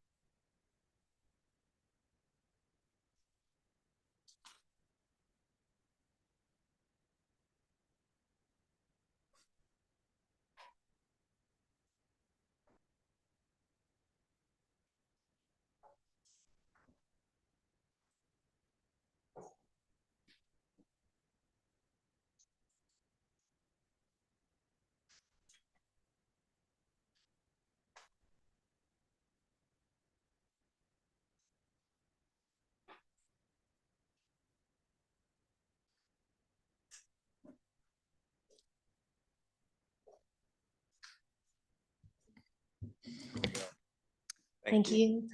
Sorry. Hi, good evening, Mr. Mayor and Council. During the preparation of the Parks Master Plan back in 2012, it was identified that there was a few parks in West Vancouver that do not have a formal park dedication bylaw in place. To ensure the long-term protection of these valued public spaces, staff are recommending the adoption of the park dedication bylaw this evening. The formal designation provides an added layer of protection to help ensure that these lands remain parkland into the future. In accordance with the community charter, once a park is officially dedicated, it becomes significantly more difficult to remove that designation. Staff are requesting council's approval to formally dedicate 13 parks as parkland, and staff are also seeking council support to continue the work by bringing forward dedication bylaws for the remaining parks that are not yet dedicated within the coming months.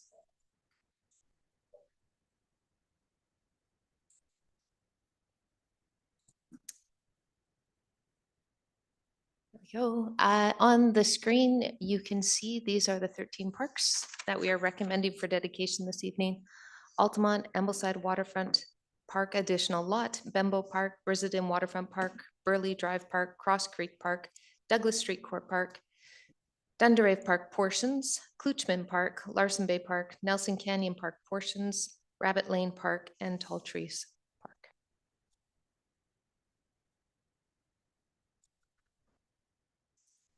Excellent. It is amazing. Most people in the community would think Bembo Park was a park, and they wouldn't realize it's not a park. But if council wishes this evening, we will, well, protect a lot of additional property, and I think this is wonderful. Councillor I Thompson. apologize, Mayor Sager. We do have a member of the public signed up, just so you know, there's one name on the list. for Okay, this well, item. let's hear that member of the public and David Reinsch. Mr. Reinsch, thank you for joining us again.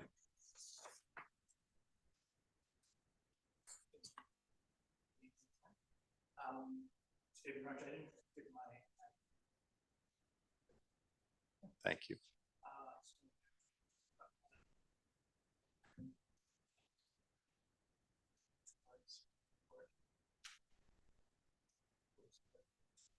Asked a question last year about what parts actually dedicated, and I didn't actually respond. I think I got a response. Senior management. Response. I get that, but anyway, I did get a heads up from the finance department.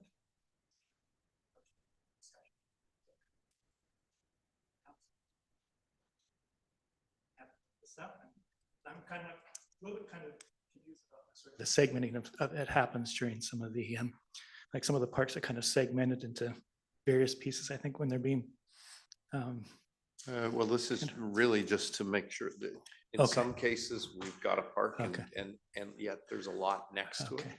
And actually, if you look on the BC Assessment Authority, Yeah. you will see parcels that continue to be parcels. Right.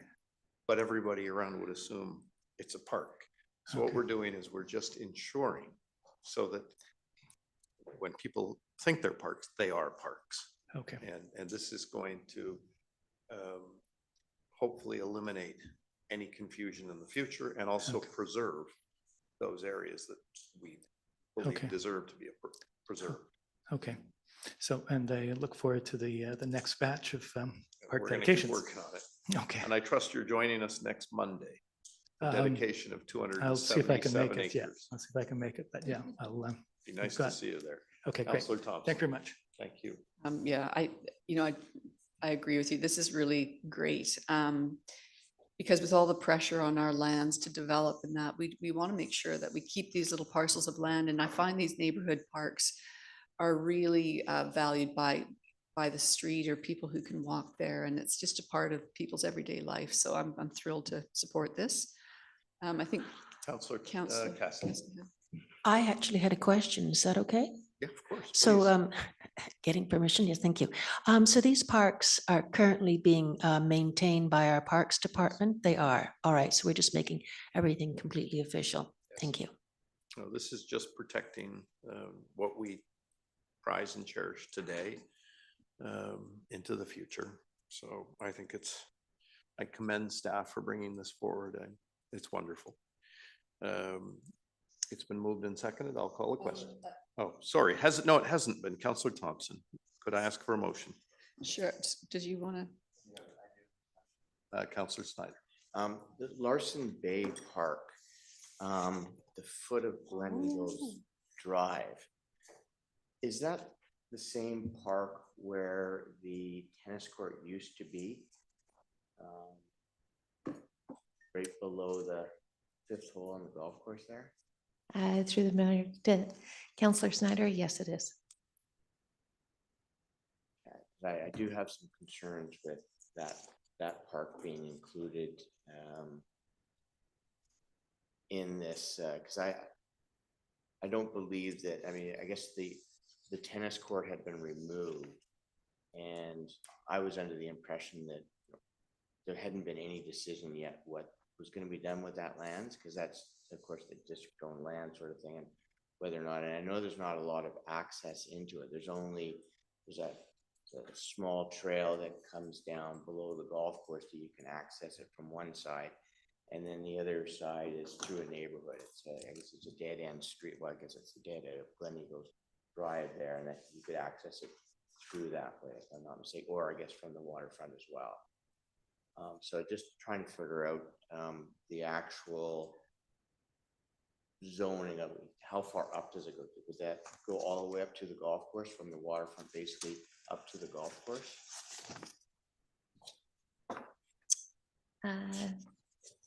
Through the mayor to Councillor Snyder. There is a map included in the report, in the Right, I'm just trying to- appendices. I'm happy to provide it to you. I've got the report up here. I'm just trying to. And the map shows the designated land.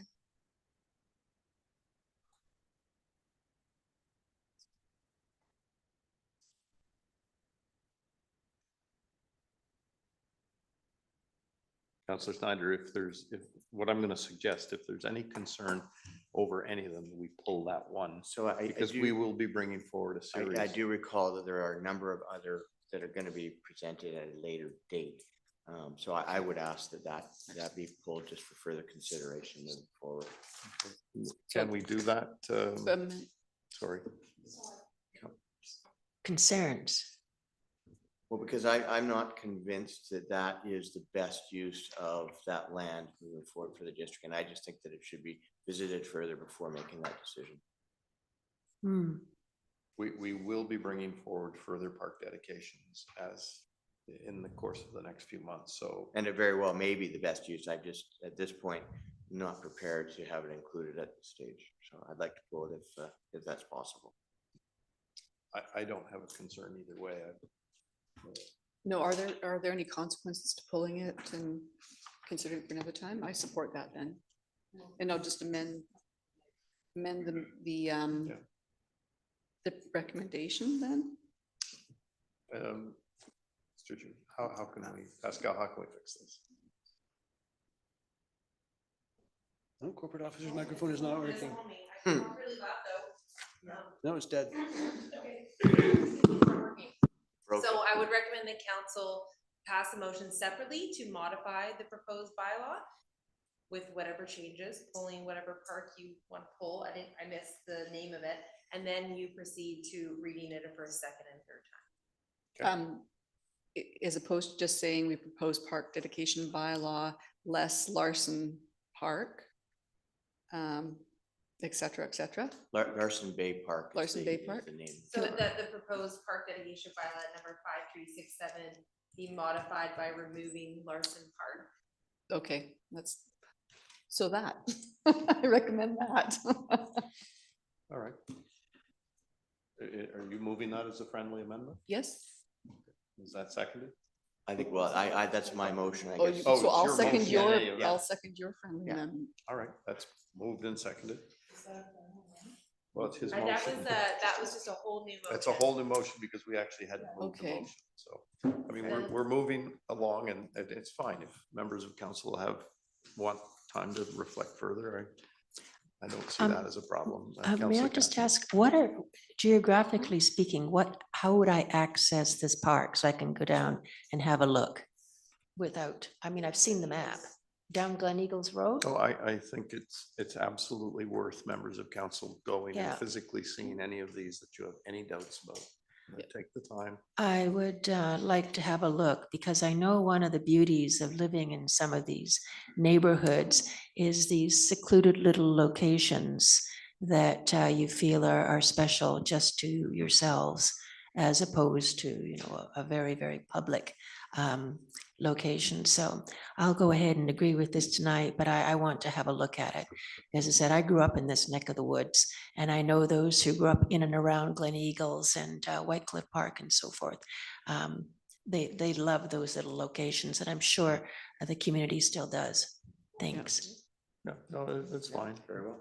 Sorry, Councillor. My thingy's not working. Oh, everybody's gone. That's you, We've gone past it. Can you try again? Thank you, Councillor Gambio. So So I don't want to be misinterpreted. I don't want to vote against for second, third reading of all the parks. But if I vote against this motion, that's what it's going to sound like. But I don't agree that we should pull Larson Bay Park. So I guess I'm voting against this motion. I think that would be a shame because. Well, it would be a shame that It would it's be a been shame because amended. I think we can Yeah. bring that back. I think if we could bring that back. Well, I within think it's a matter- very dangerous idea to suggest to that part of the community that there are alternative uses for Larson Bay Park. Because I know how many emails and phone calls we're gonna get if that is printed in the North Shore News online and in print in the next week or two. I So live in that that's neighborhood, so I know why, exactly what that's you're why saying. that's why I But- will not support that amendment. Councillor Cassidy. If I may ask, what other suggestions would you have? I don't think we can Well, discuss that. I don't know actually, but I have on previous occasions asked staff to report back on that location and have not yet received a report back on that land. So that's my only question about it. We can't I've discuss asked several times, and so I'll be following up with staff to provide further information to council. That's all I'm suggesting. I'm not necessarily making a decision one way or another. It's just that it's been a question that I've had out there for the last couple of years. And actually, Councillor Thompson reminded me of it again today when it came up identified as because I don't know the actual names of all the different parks. I just know the land in question. So I'm just saying, I'm not opposed to it being dedicated as a park moving forward. I'd just like to have the questions answered that I have there before. As far as what it could be used for, I don't know. That's not for me to decide. I am quite certain that the neighbors would feel very strongly that it should be preserved as park, but I think they'd Fair also enough. understand and respect if there are questions outstanding that they get answered first, so. Well, I'm going to change my mind and I'm going to go with Councillor Gambioli. Okay, well, let's find some better way to deal with this then. We have a motion on the floor, so Okay, no, I would rather not have two members of council vote against all the other park dedications. So I would ask staff if there's some way that we can separate. Through the mayor, I thought what might happen was a motion to remove the Larson Bay Park from the bylaw. And then the motion could come forward to approve the bylaw minus Larson Bay Park. I think- So there would That's- still be that's correct. 12 parks dedicated tonight.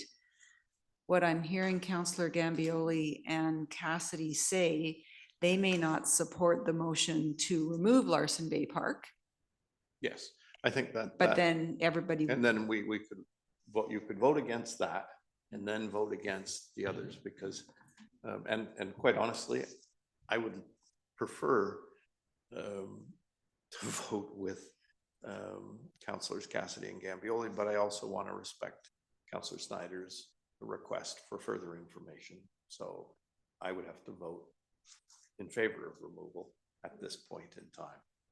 Yeah.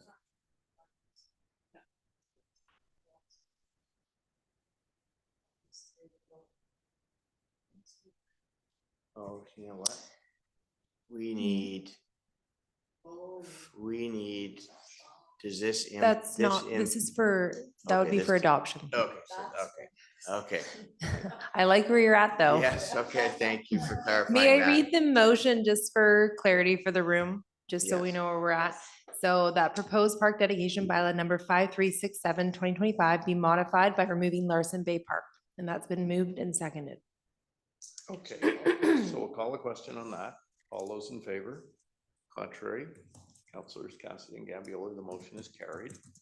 And now we'll go. And the to second motion is that proposed park dedication bylaw number 5367 2025 as modified be read a first, second, and third time. And that's moved by Councillor Thompson. Yes. And I will seconded by Councillor second that. Snyder. So I trust we can all vote because this is dedicating all of the other areas as park. I think it's important that we be unanimous on this important decision. Councillor Cassidy. We're going to bring the Larson Park forward because I don't want it to get lost in the weeds as time progresses. I will be recommending to staff that we get the questions answered and we bring it back at the next opportunity. Thank you, because it would be lovely to give the community some measure of certainty. I agree. Thank you. And I do have a comment as well. I just want to make sure that if the media is listening, you know, this is not, I don't think this needs to be made into something that's not. We're just making sure that some questions were asked and addressed before we move ahead with a commitment like this. We're not suggesting anything else at this point, and we're a long way off that. So let's not make it more than it is. Okay.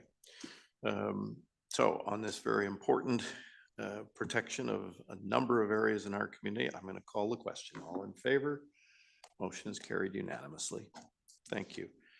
Fees and charges bylaw, Councillor. Sorry, Snyder. Mayor Sager, to Sorry. interrupt. There is actually a third motion that staff bring Right. forward additional bylaws to Yes. dedicate remaining Thank parks in West Vancouver.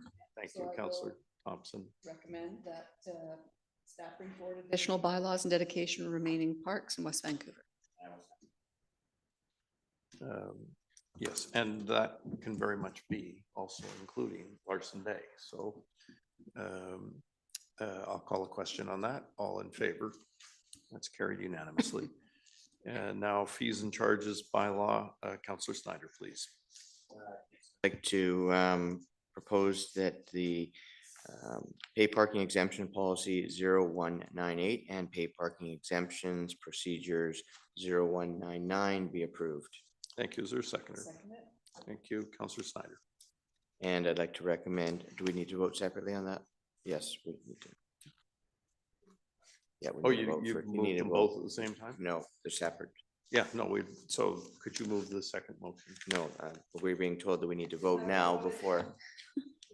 We have need a, to vote. we have a motion on the floor. Oh, I didn't call the question. No, You didn't you call didn't. the You see what happens when we've been sitting for 6 hours and 11 minutes? I'll Call the question. question. All in favor? Contrary carried. Thank you. Thank you, and I'd like to recommend that the proposed fees and charges bylaw number 5334, 2024, amendment bylaw number 5378, 2025 be read a first, second, and third time. Thank you. Thank you, Councillor Cassidy. For the exemption on the pay parking for residents, so I'm going to stick with my vote. Okay, so That's what you're we're opposed, talking you'll be about. registered as opposed on Right, both of and I those? then? don't believe Councillor Gambioli did either. Sorry, but this is related to. Yes. What is, sorry, go This ahead. is exemptions for volunteers. Oh, for the volunteers. All right, fine. I'm okay with that. So I'm in favor. Thank you. Great. We're all in And- favor. Then I'll and for call the question. veterans. All in favor? It's unanimous. And Thank you. veterans. Okay, now we are over. We're getting there for those people who have patiently waited to talk about speed bumps in the community. Consent agenda items, Councillor Gambioli, could I ask you to? move? Oh, sure. I'll recommend that the consent agenda items as follows be approved. Items 10.1 through 10.6. Thank you, Councillor Cassidy. Seconded. No discussion on consent. Question all in favor. Contrary carried. Thanks so much. Let's move over. Just on reports from council, I would just remind again, I've said it tonight, that we do have an important school trustee by-election. And I think the advanced polls are now finished. And so election day is Saturday, April 5th, 8 a.m. to 8 p.m. at the West Island Community Center and at the Bowen Island Community School. 2 places to vote. For anybody listening or anyone who hasn't voted, please take an interest, please be informed. And it is, our school trustees are vital to our community. Any other reports? And I don't think that needs a motion. So could we just go to any questions from members of the public? And thank them for their patience. Yes, sir. Mr. David Thistle. Mr. Thistle, thanks so much for your patience this evening. Oh, there's you. I thought you went home. Good for you guys. Thank you.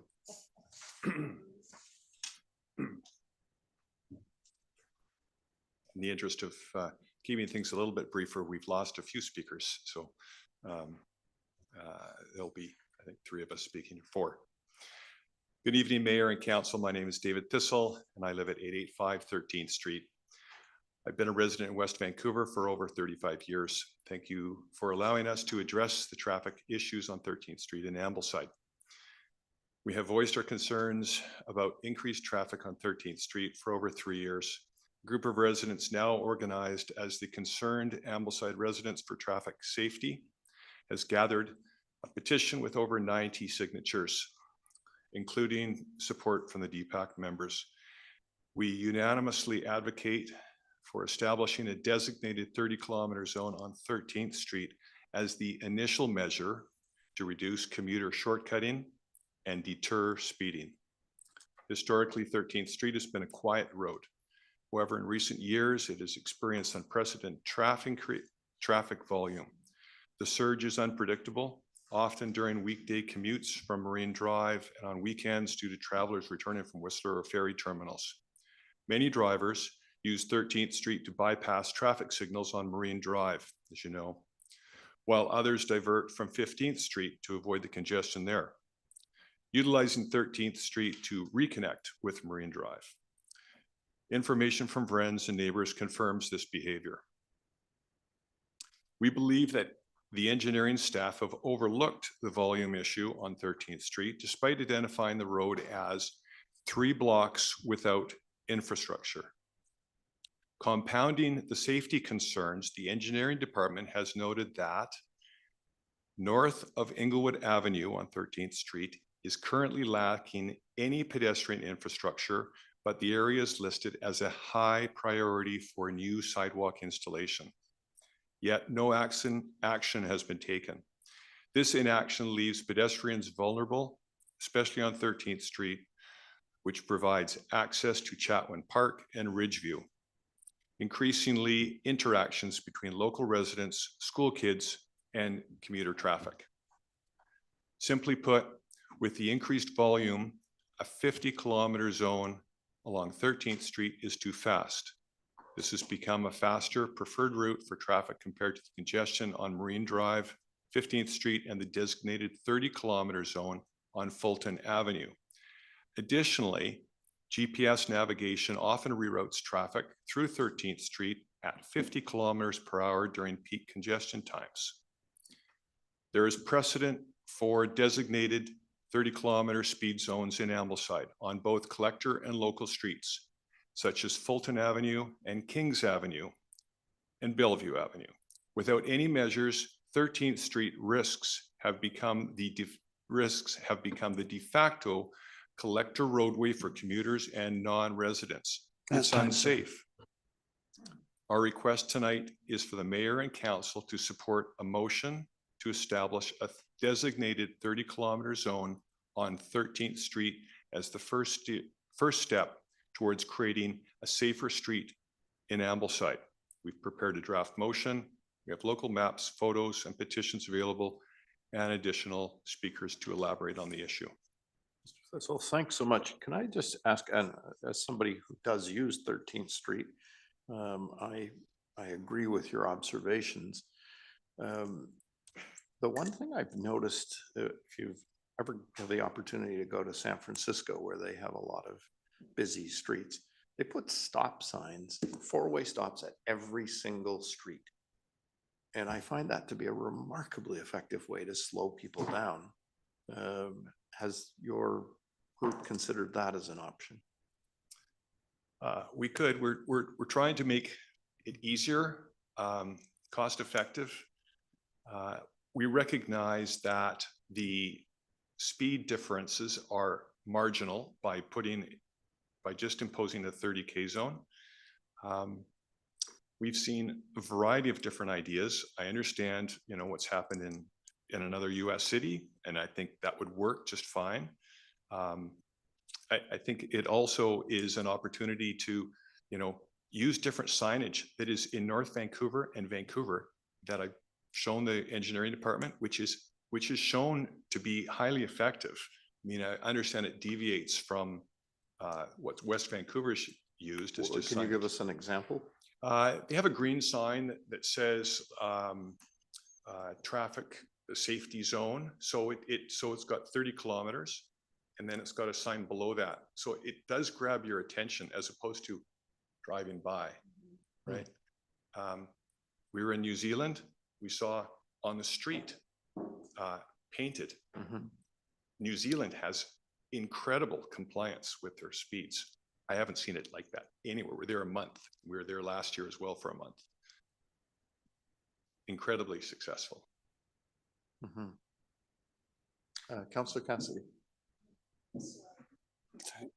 Empathize with your problem. I travel Fulton Avenue frequently. It's my route to get from A to B.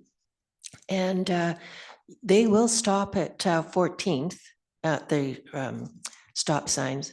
But when you come to 13th, you watch those people going north and south, because it's just kind of like, maybe it's a good idea, but chances are the answer is, you know, you just kind of pump the brake and then keep on going. That's their behavior.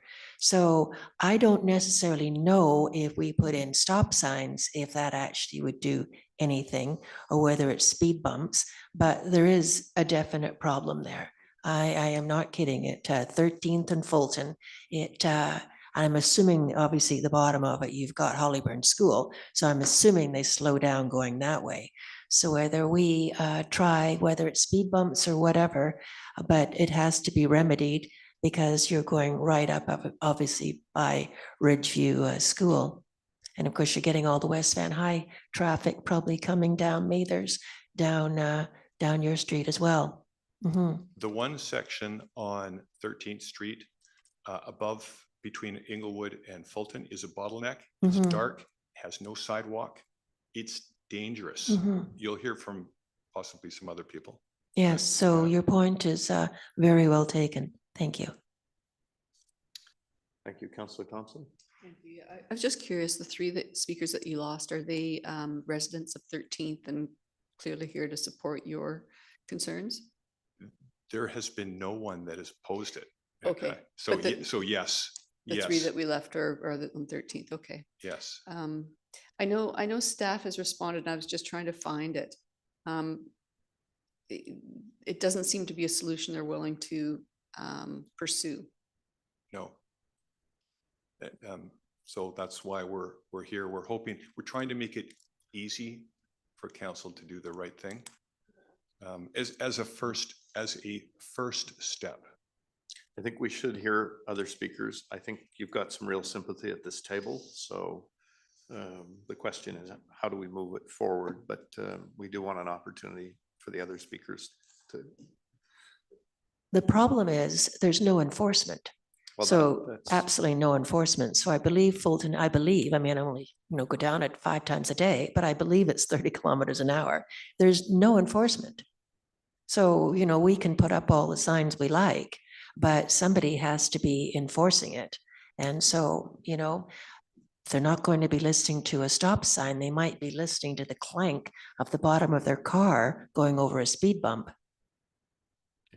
Thank you. Thank you, Mr. Thistle. The next speaker on the list is Enrique. Thank you. Ladefoged. I think, is it a D at the end of the name? Thank you. Thanks for joining us, and thank you for your patience. Thank you for your work. So my name is Ricky Ladefoged. I'm here tonight speaking on behalf of Erlene Samuels, who lives at 965 13th Street in Ambleside with her husband and their 2 children, ages 9 and 11. She's a DPAC member, a past DPAC member with Hollyburn, and remains active and engaged in the school in the neighborhood. She had every intention of being here in person, but is attending to an urgent family matter in Ontario. She, along with many others in our community, is asking council to take urgent and thoughtful action to reduce the speed limit on 13th Street, north of Fulton, from 50 to 30 kilometers an hour. This stretch of 13th is a residential neighborhood. It sits between 2 elementary schools and sees daily foot traffic from school children, parents with strollers, cyclists, and dog walkers. Yet despite this, there are no stop signs, no posted speed limit reductions, and no physical traffic calming measures along these along 3 full consecutive blocks. The absence of infrastructure has created a corridor where vehicles accelerate quickly, often racing between the stop signs, and some parts also have no sidewalk. Increasingly, this street has become a shortcut for commuters and is not a safe, livable neighborhood street, and it's certainly not quiet anymore. According to the engineering department, this portion of 13th is without dedicated infrastructure for traffic calming, so they recognize that. Meanwhile, Fulton, Inglewood, and Kings all have measures, yet 13th, directly connecting 2 schools, remains unmitigated. So we're here tonight representing the concerned Ambleside residents for traffic safety with the support of nearly 100 petitioners or signatures, including DPAC members and residents. And on behalf of these families, we're asking for mayor and council to take the first step to make an exception to the current traffic calming policy and to pass a motion to designate 13th as a 30-kilometer-an-hour zone. It's practical and it's necessary, and it can be a first step towards protecting the most vulnerable people in our neighborhood, our children. Thank you very much for your time and your ongoing commitment to community safety. Thank you very much. We appreciate your thoughts and input. The next name on the list is Dave Steves. If Mr. Steves is still here, Jennifer Shi and Richard Fukuhara. Richard, please. Thanks very much, sir. Thanks for your patience. My name is Richard Fukuhara, and I live at 1296 Gordon Avenue. I'm here speaking on behalf of Jennifer Rentz, who lives at 1315 Gordon Avenue in Ambleside with her husband and twins who attend elementary school. The family is still away on spring break vacation, but wanted her statement to be read. Jennifer is one of the many concerned Ambleside residents for traffic safety. Her children attend Ridgeview Elementary School. Her family supports implementing a 30-kilometer-hour zone as the first step to slow traffic and remove the incentives of vehicles shortcutting on this street. Traffic goes directly by the parks at Chatwin and Ridgeview School. This is the same narrow street my children literally walk to school every day, with no sidewalk, no speed control, and no infrastructure. This is a huge concern daily. 13th Street has become a route for commuter shortcutters. It is a street where 50-kilometer-hour is a designated speed and where 50-kilometer-hour is too fast for this local road. Part of the problem exists because people drive 13th Street as a faster route to bypass the congestion of Marine Drive and 15th Street. It didn't used to be like this until all the nearby roads received focused attention and 13th Street became the unrestricted street. I support the motion to establish a 30-kilometer-hour speed zone limit on 13th Street. The simple request is for mayor and council to take the first step and support the motion to designate 30-kilometer-hour speed zone on 13th Street. Thank you very much. And that must be Mr. Is it Aitan? Aitan, yeah. Aitan Sharir? Good Thank evening. you. Thank you, sir. Thank you for your patience. We just do it once in a while. So it's Aitan Sharia. I live on 1296 Haywood Avenue. So it's a corner of 13th and Haywood. I second everything that has been said before me. I don't think I have to repeat everything. So all of their concerns are mine as well. And from my wife and my perspective, the noise is one of the biggest issues. You know, people mainly zooming up more so than down. I think that what would slow traffic down are speed bumps. I'm not sure that traffic signs actually will. I know Fulton as well. I drive on Fulton as well, and I can see people don't adhere to the 30, signage. I was thinking maybe the speed bumps, but also, these electronic signs that you see a lot in North Van, you're driving so much smile and like, the red. I think those could actually, be quite effective. One for each side, like Gordon or something like that. That's it. Okay, thank you very much, Thank sir. you. I think you'll find there's quite a lot of sympathy around the table for this issue, and we appreciate you bringing it I think it's something that many of us see. And it's nice that you've taken the time to share the concerns with us and egg us on to make sure we get something done. That's it.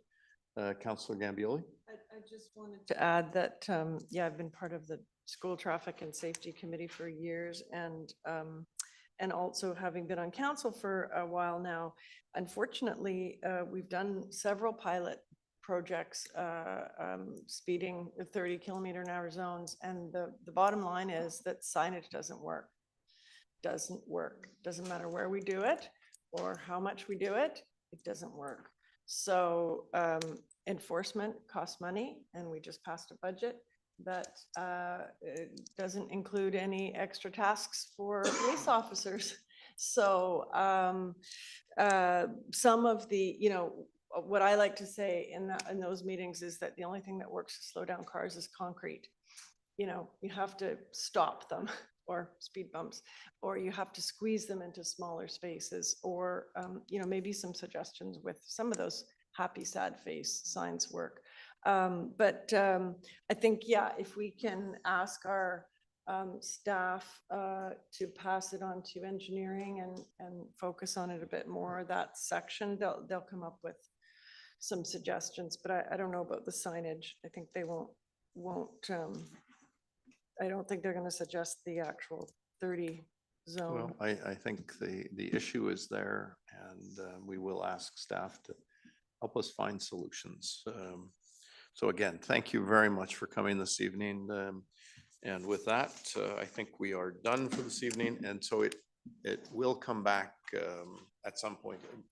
We'll ask staff for ideas. So stay tuned for a future council meeting. Mr. Prosnick, we're going to wind up here. If you want to say something, make it quick. We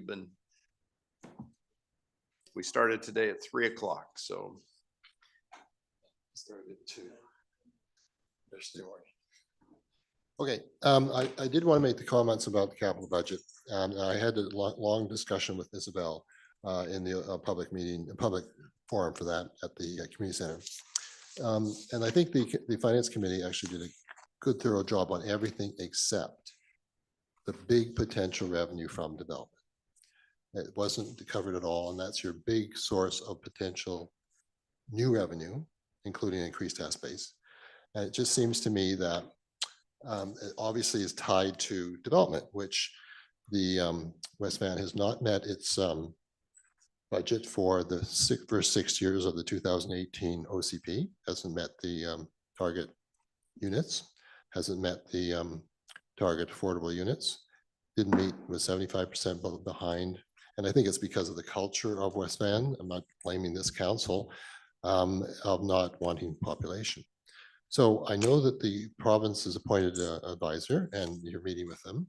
And I just attended a session that's put out, a group called the Laidler Academy, and they have pulled together all the information about the new housing policies, and they compare all the municipalities, and they had a 500-person session at the Michael J. Fox Theater in Burnaby, and the minister was there too, and to talk about this.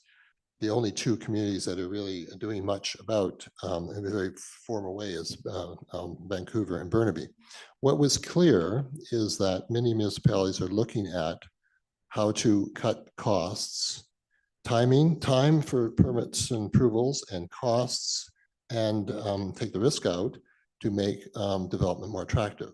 And one of the comments many developers made is about where to develop, and where to go is they're going where they're inviting to be developed there, and they're streamlining processes. So my question really is, what are we planning to do in West Van to step up to try to develop the affordable housing, and to attract developers to come here, because they've seen it traditionally as an area that's very difficult to get through a multifamily. I'm not talking about single family or duplexes or 1 or 2. I'm talking about you're going to need some density, 20 or 30 or 50 units. I know we have the one in Daffodil, which is great, but we seems to be several more. So I'm really asking the question, what are we doing in West Vancouver to kind of get on the same path everyone else is doing at different levels? Thank you, Mr. President. We have the Ambleside local area plan that's in process.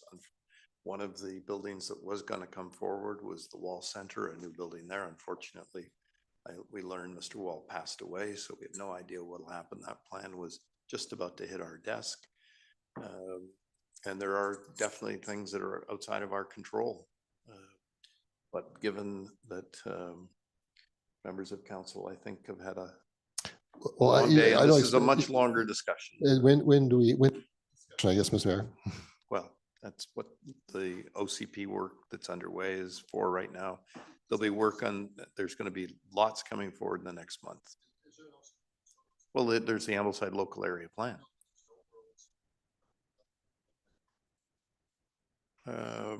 Which is upgrade it, which we did. Yeah. Yeah.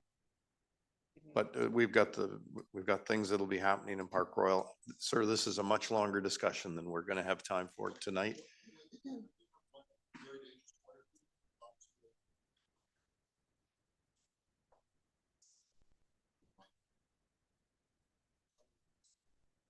Oh, it would be engineering. Yeah, yeah. Okay, hearing no further discussion, may I have a motion to adjourn? Councillor Cassidy.